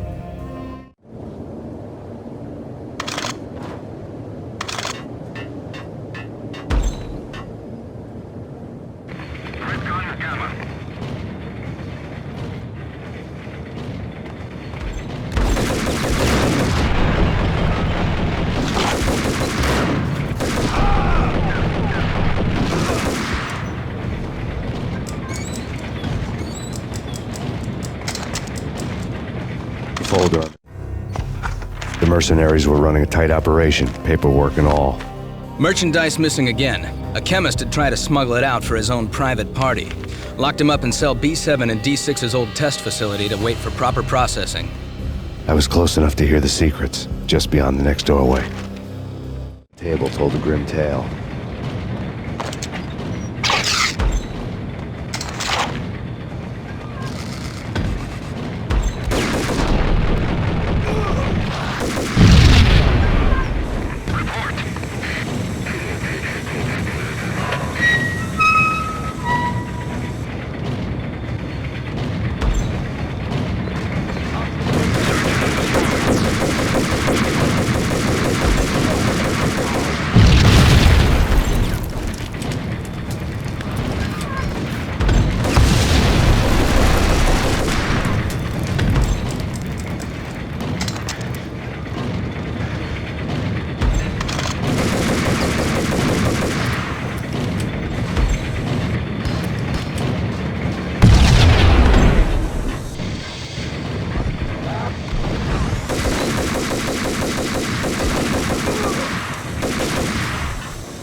The monitor showed me the way.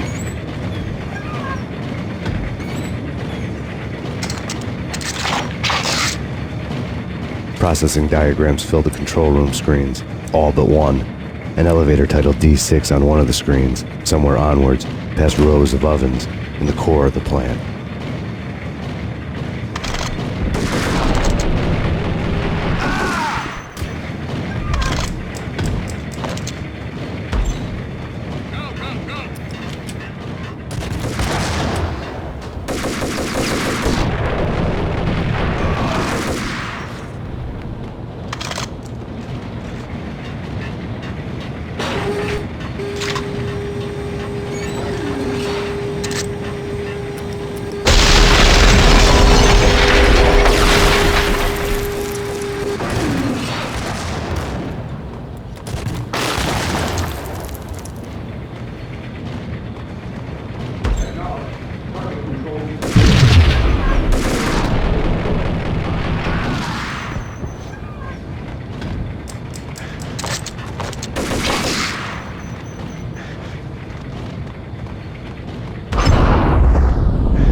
I had taken on the role of the mythic detective, Bogart as Marlowe or as Sam Spade going after the Maltese Falcon to unravel all the mysteries.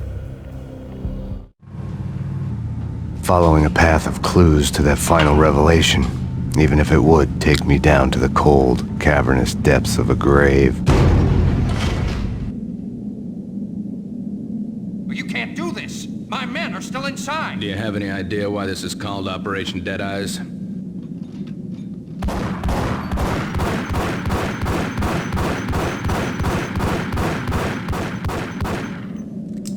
I think he's dead already. Let's do it.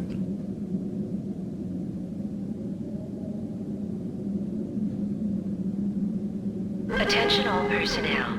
The self-destruction sequence has been initiated. Evacuate the complex immediately. We've got company. Repeat. The self-destruction sequence has been initiated. Proceed to the nearest exit immediately.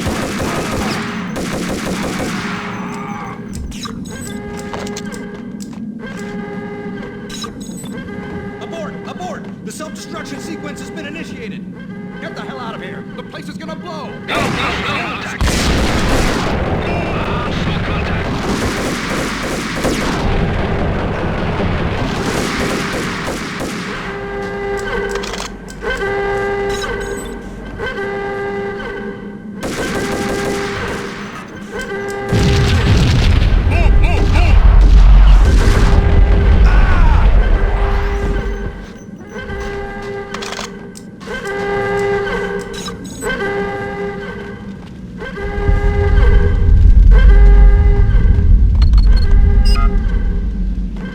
Like everything else in the Valkyr case, the door code was a mystery to me. Sequence has been initiated. Proceed to the nearest exit immediately.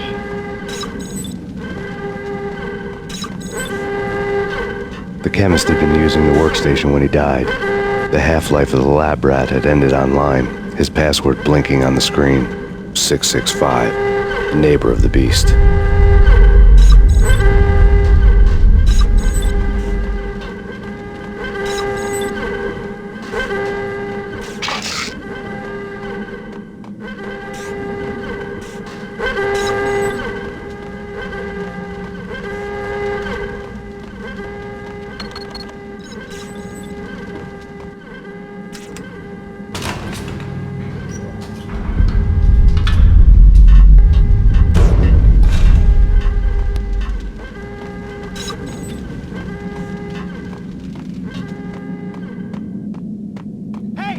Attention all personnel. The self-destruction sequence has been initiated. Proceed to the nearest exit. I thought I was gonna die in there for sure. I need you to get me through the decontamination chamber airlock. You're crazy! No way! The place is blowing up, for Christ's sakes! Either that or back to the cell. Your choice. Okay, I'll do it.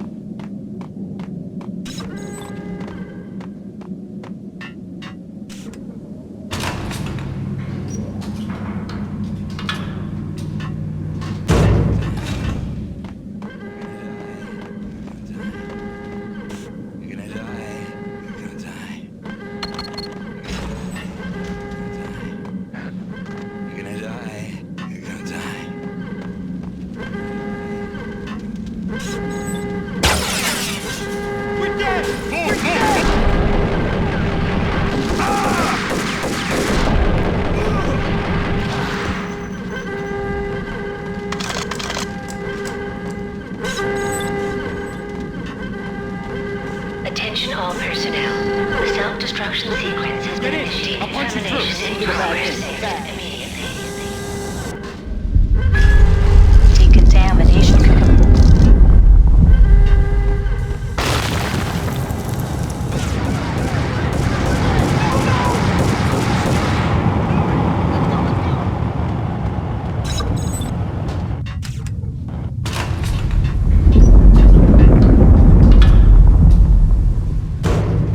I was caught in the middle of the deadly web that was the Valkyr case.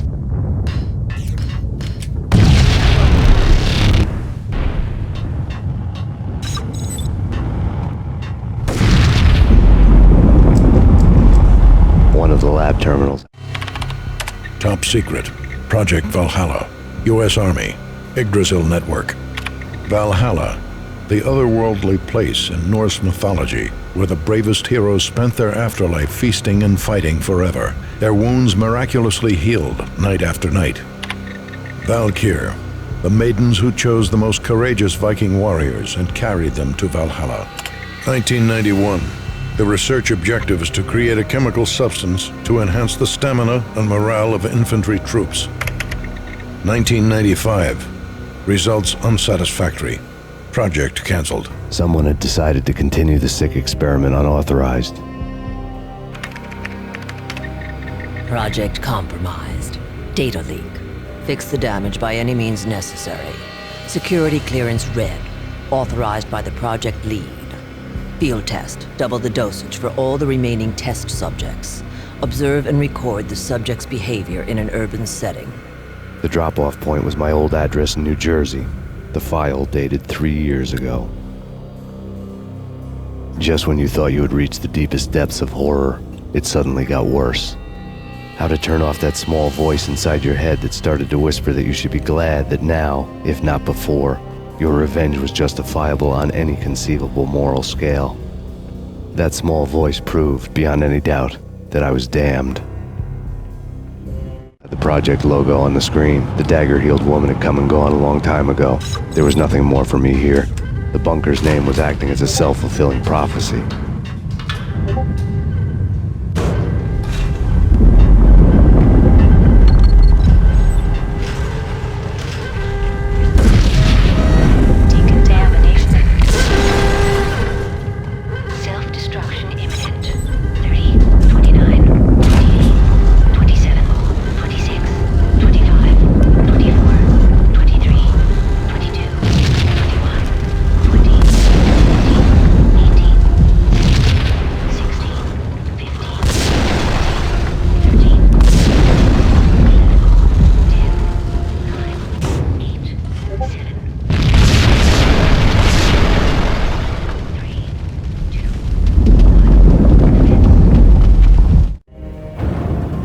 Together a jigsaw, and the final picture is you finishing that same puzzle. A mad, green-eyed killer standing behind you. An urban legend come true. The Project Valhalla test subjects had been the mad junkies who had murdered my loved ones. The rest was simple body count math. It all pointed to her. Ms. Valkyr. The factory went up in a fiery inferno behind me. All my leads were dead, turned to smoke and dust. I'd lost my way.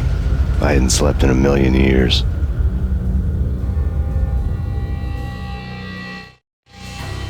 I felt thin as death. I've been living on an endless supply of week-old donuts. They were fuel for this crazy furnace inside my head. I couldn't remember when I had last seen the sun. I was on a permanent graveyard shift. When the darkness fell, New York City became something else, any old Sinatra song notwithstanding. Bad things happened in the night, on the streets of that other city, Noir York City. I was in an all-night diner, downing cup after cup of coffee that tasted like engine oil, when a new message from BB got me back on the killer track. What the hell happened at Roscoe Street? Maxie, I'm going out on a limb here. We need to talk this through, come up with a plan. 2:30 a.m., the Choir Communications Garage. The more I thought about Alex's murder and the frame-up, the more it felt like an inside job. I should have seen it coming. BB had sold me out, and now he wanted to finish what he'd started. The garage was dead. BB showed up in his tailor-made suit, gold watch, and cufflinks to match, all way beyond a cop's pay. Maxie. Oozing suave charm, he was guilty as hell. What the hell does BB stand for anyway? Backstabbing bastard? Come on, don't be like that. Have a cigar. I don't smoke. Maxie, you have no idea how big this is. It's huge. You have no idea. I think I do. You're a bribe-taking bent cop who sold out his partner. Those mobsters in the subway were a dead giveaway. Hard to miss. Bet it was exactly like this with Alex. Up close and personal. You can't win this one, Max. No, but I can make damn sure none of you do either. BB turned out to be another cardboard cutout bad guy.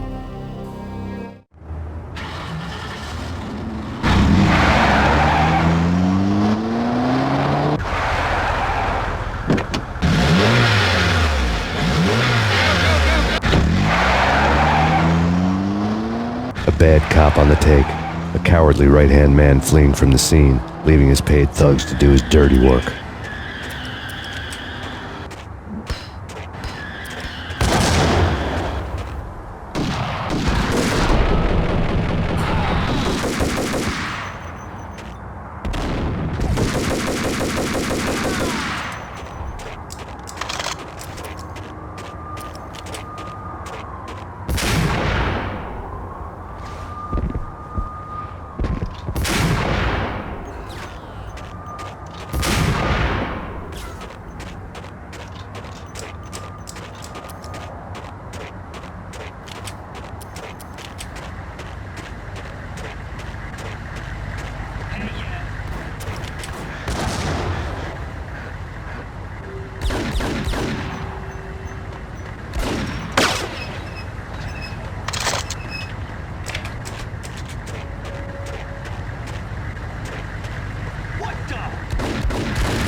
of a fire at the Punchinello Manor in Westchester.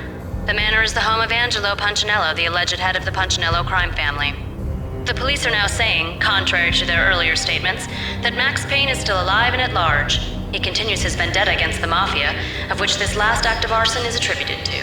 I had no recollection of setting any fires, but I did remember the flames.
People who refuse to see the inevitable, refuse to do the smart thing.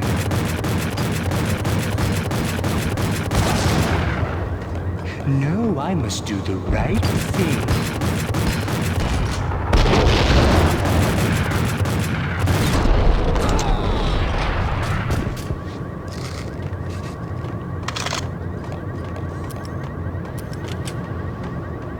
The payphone started to ring.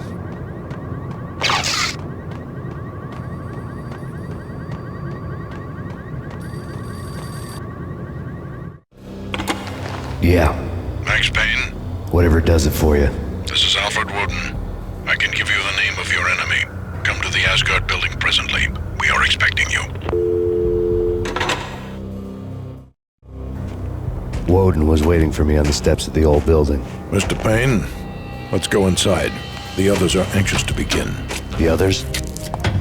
Despite the general misconception, this building actually predates the City Hall by 2 years, thus being the oldest municipal building still in use here at the foot of the Brooklyn Bridge. No kidding. The old man played tour guide as he led me through a dark, domed hall. The answers I was after loomed large ahead. Mr. Payne, I would like to introduce you to my colleagues in what we call the Inner Circle. You've been watching too much X-Files. You have seen the files on Project Valhalla. We can fill the gaps, provide you with the information missing from those files. We were all involved in the early stages of the project during the Gulf War. What's the catch? We would very much like to blow this thing wide open, but our hands are tied. Her name is Nicole Horn. She was the key figure in Project Valhalla. When the funding was discontinued, she simply refused to quit. She knew exactly what she had in her hands. Nicole Horn is the president of Acer Corporation. She has more than half the city in her pocket. This must be kept under wraps. If you try to go public with this, we will deny any knowledge. We need you to take her out. Afterwards, we can protect you. Make all the charges go away. That was the cue for the killer suits to kick in the doors and swarm inside.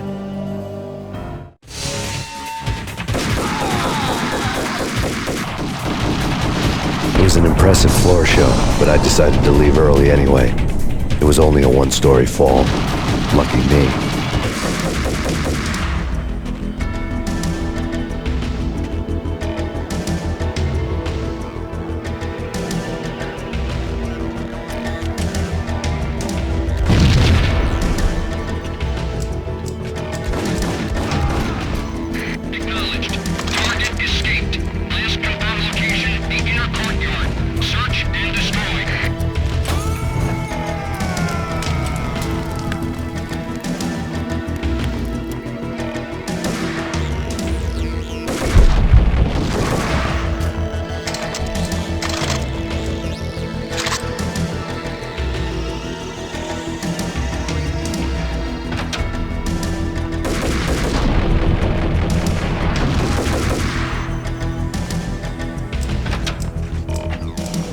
One of the monitors.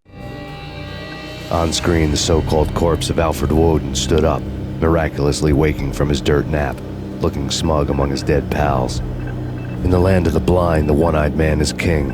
I didn't know how he'd pulled it off, but it was a pretty slick way to get out of all his promises. Most of what he had said fit too well to be a load of crap. It showed what was left of the Inner Circle.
And what is your answer to those saying that he is actually providing a service long overdue to the city? This crusade nonsense has gone too far. He's out of control. It must stop. He will be stopped. That was Deputy Chief Jim Bravura from the New York City Police Department.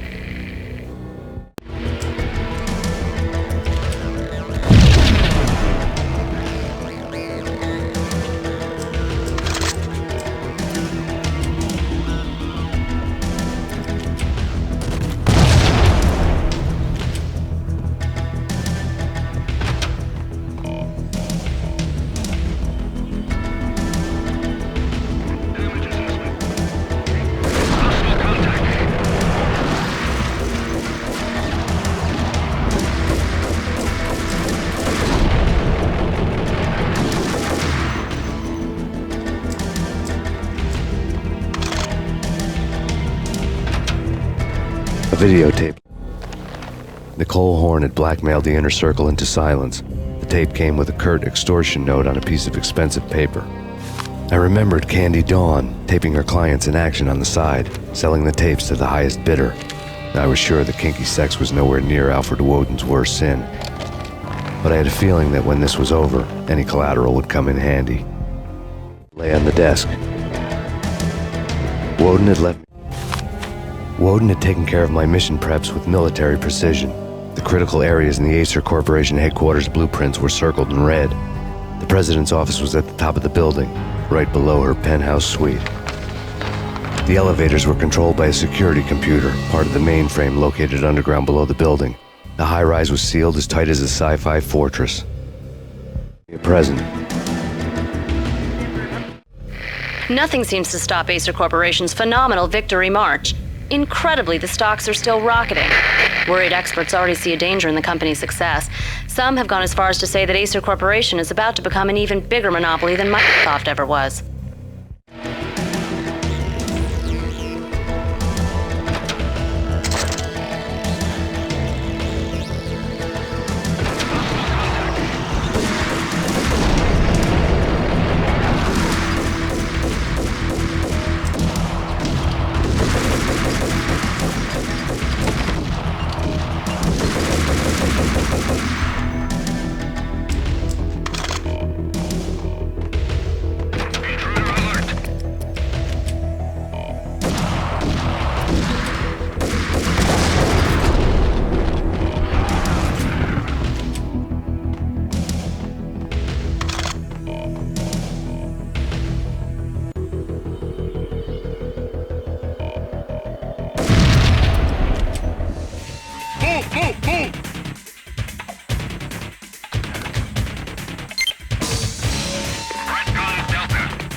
I had dreamed of revenge. Those dreams were always nightmares, of coming close and then failing.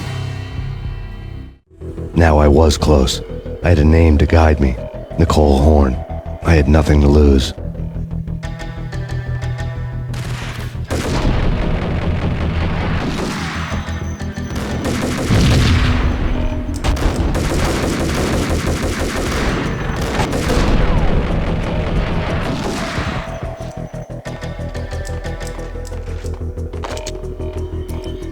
The Inner Circle had quite a track record. Project Valhalla had not been the only thing the Inner Circle had been involved in.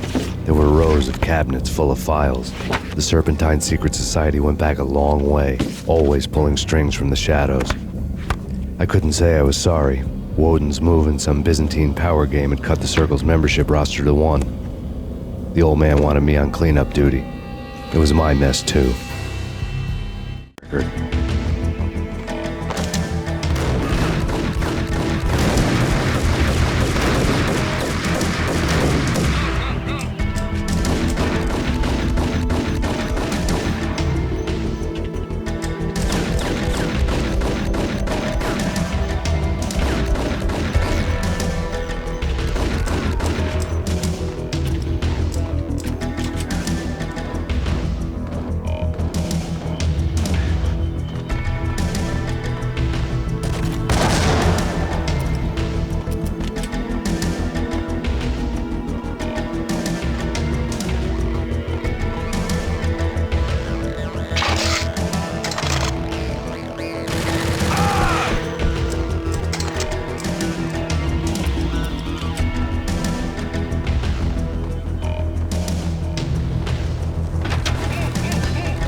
FBI. You've seen one.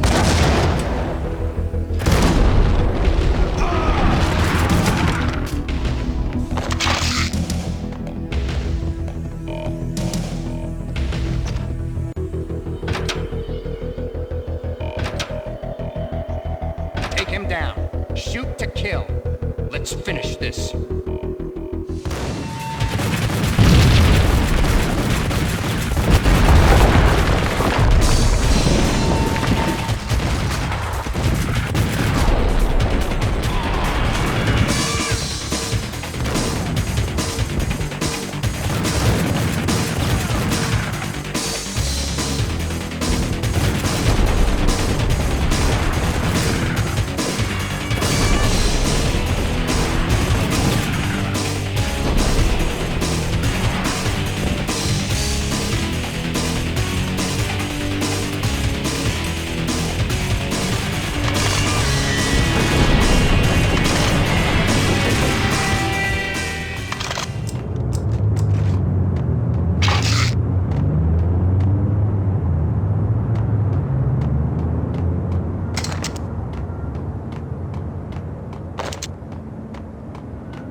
Mine wasn't the most original approach to the problem.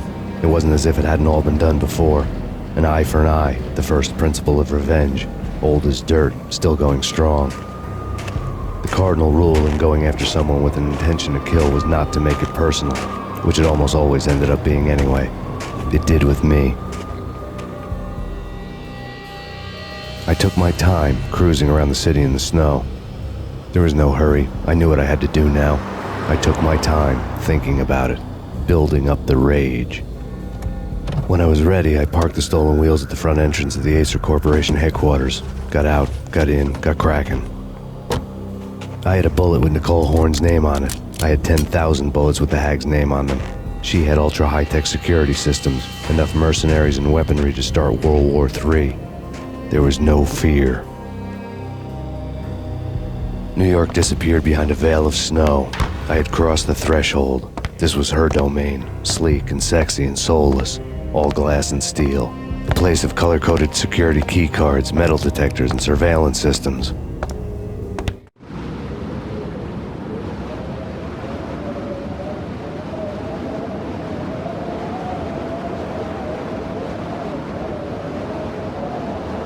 Colder than a walk-in fridge. Cold as a gun.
looking good.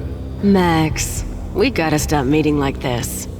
It will be a cold day in hell before I let a narc cop stop me. Miss Sachs, do your job. Relax, Max. You're a nice guy.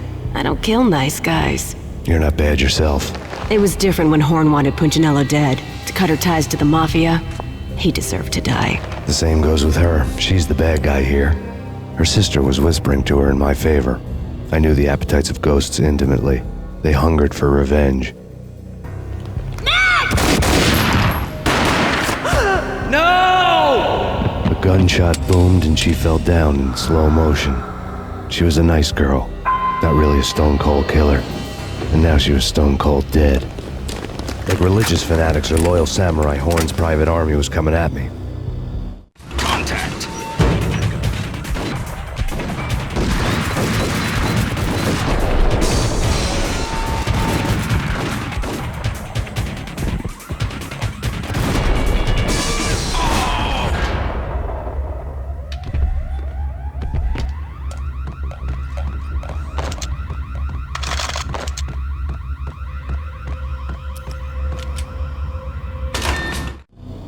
When the elevator came back down, Mona was gone. There was a lot of blood, but no body. Something clicked for the final time.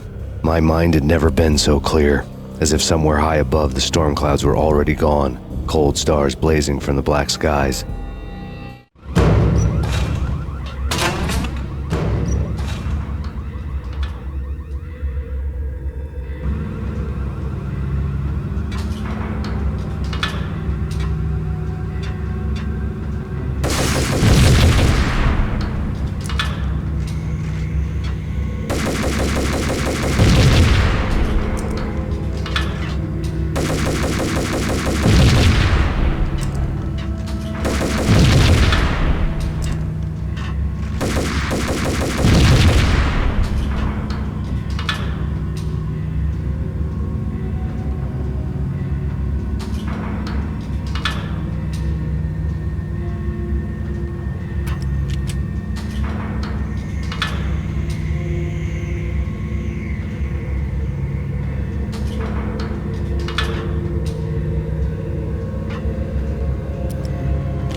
Action movies. What?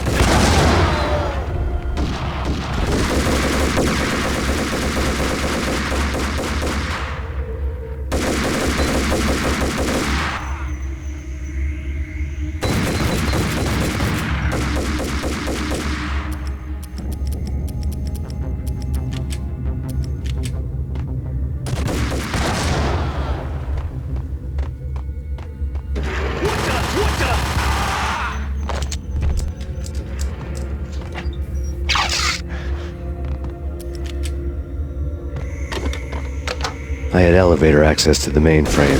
From there, I'd be able to override the security locks and get to her office.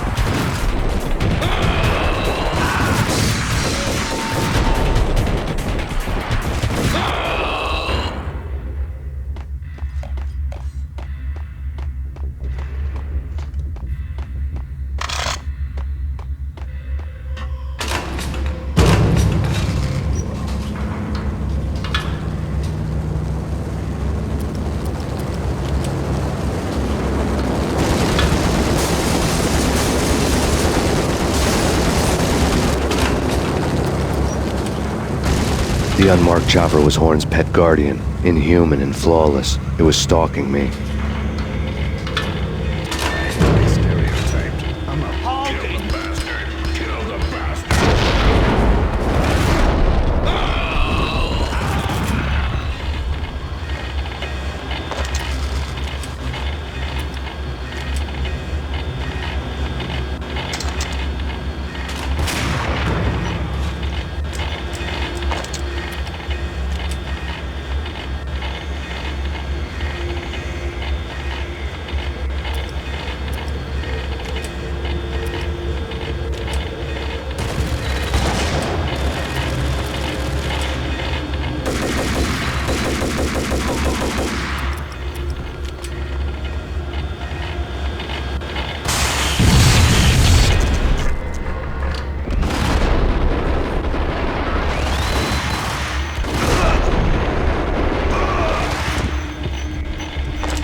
locks were now offline.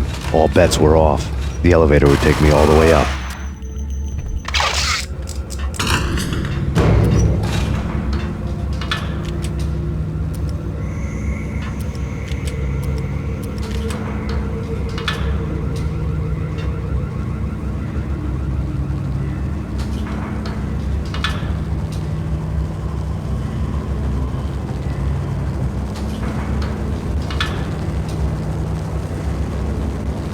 Seen from this height, the night seemed to stretch on to eternity.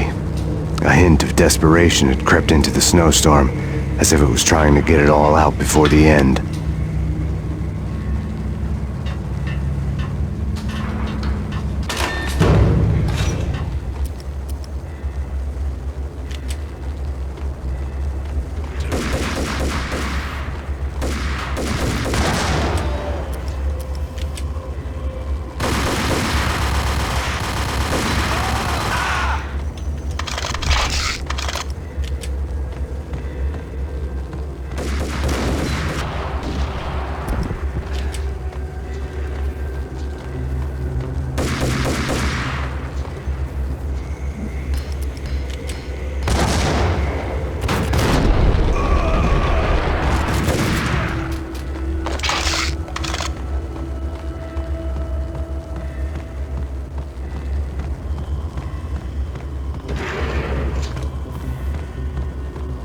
Horn's personal computer. Next to the printer was a neat stack of expensive paper. Hacking through Horn's computer would have unearthed files of criminal plans, strategies for world domination, spy helicopter reports, illegal wiretap recordings, internet porno, all of the above. Take your pick. I really didn't care anymore. I had seen too much of it already. It was on.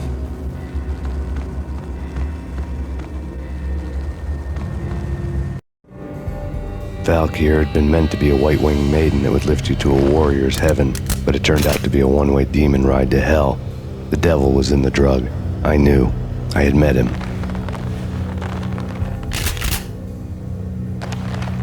And now I was gonna kill her. The queen of the underworld who had tried to lift herself a bit closer to heaven with her drug money. No begging, no bribes. She knew better. Honor among killers. We who were about to die. Both of us knew how this would end, in pain and suffering. All this because your wife stuck her nose into things that were none of her business.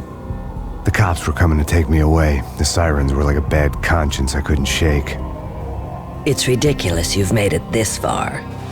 You won't be alive when they get here. Stop him!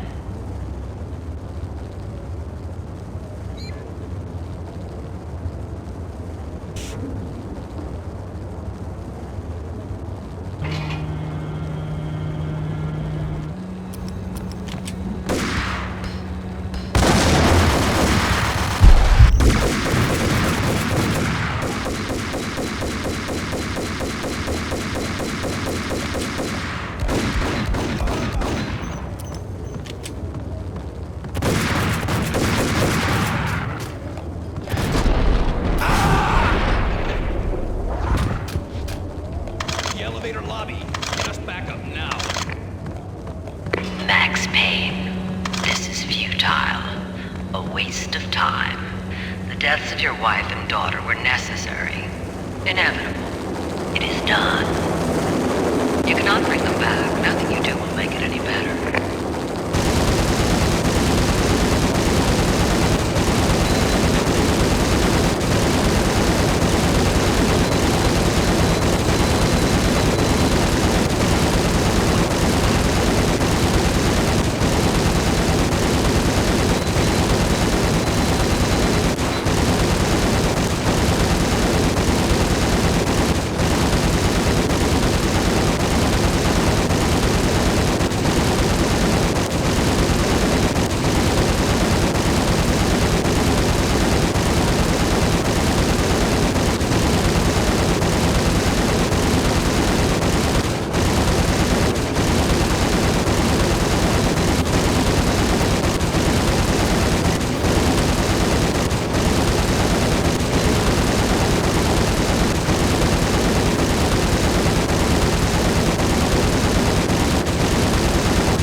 Only death will set you free from your pain. Accept it. Surrender. Give up.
What do you mean he's unstoppable?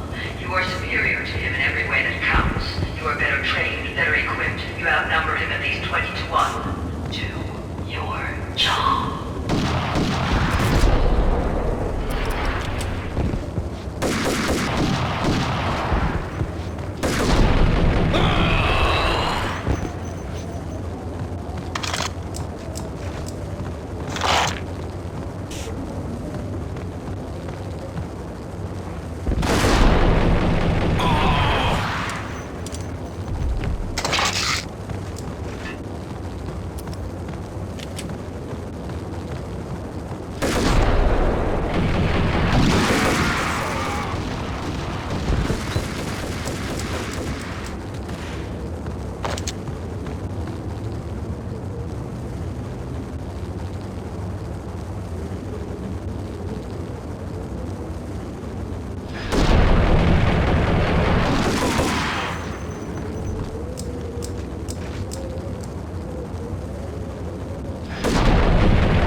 As soon as the wind dies down. Don't like the look of that mast.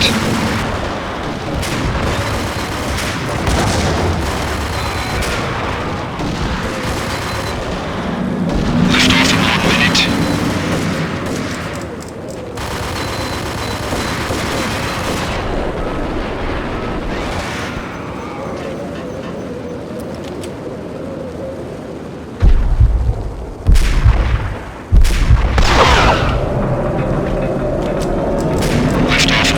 Seconds.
dead. The final gunshot was an exclamation mark to everything that had led to this point. I released my finger from the trigger. And then it was all over. The storm seemed to lose its frenzy. The ragged clouds gave way to the stars above. Max Payne, this is Deputy Chief Jim Bravura from the NYPD. We've got the building surrounded. Throw down your weapons and lie down with your hands behind your head. A bit closer to heaven.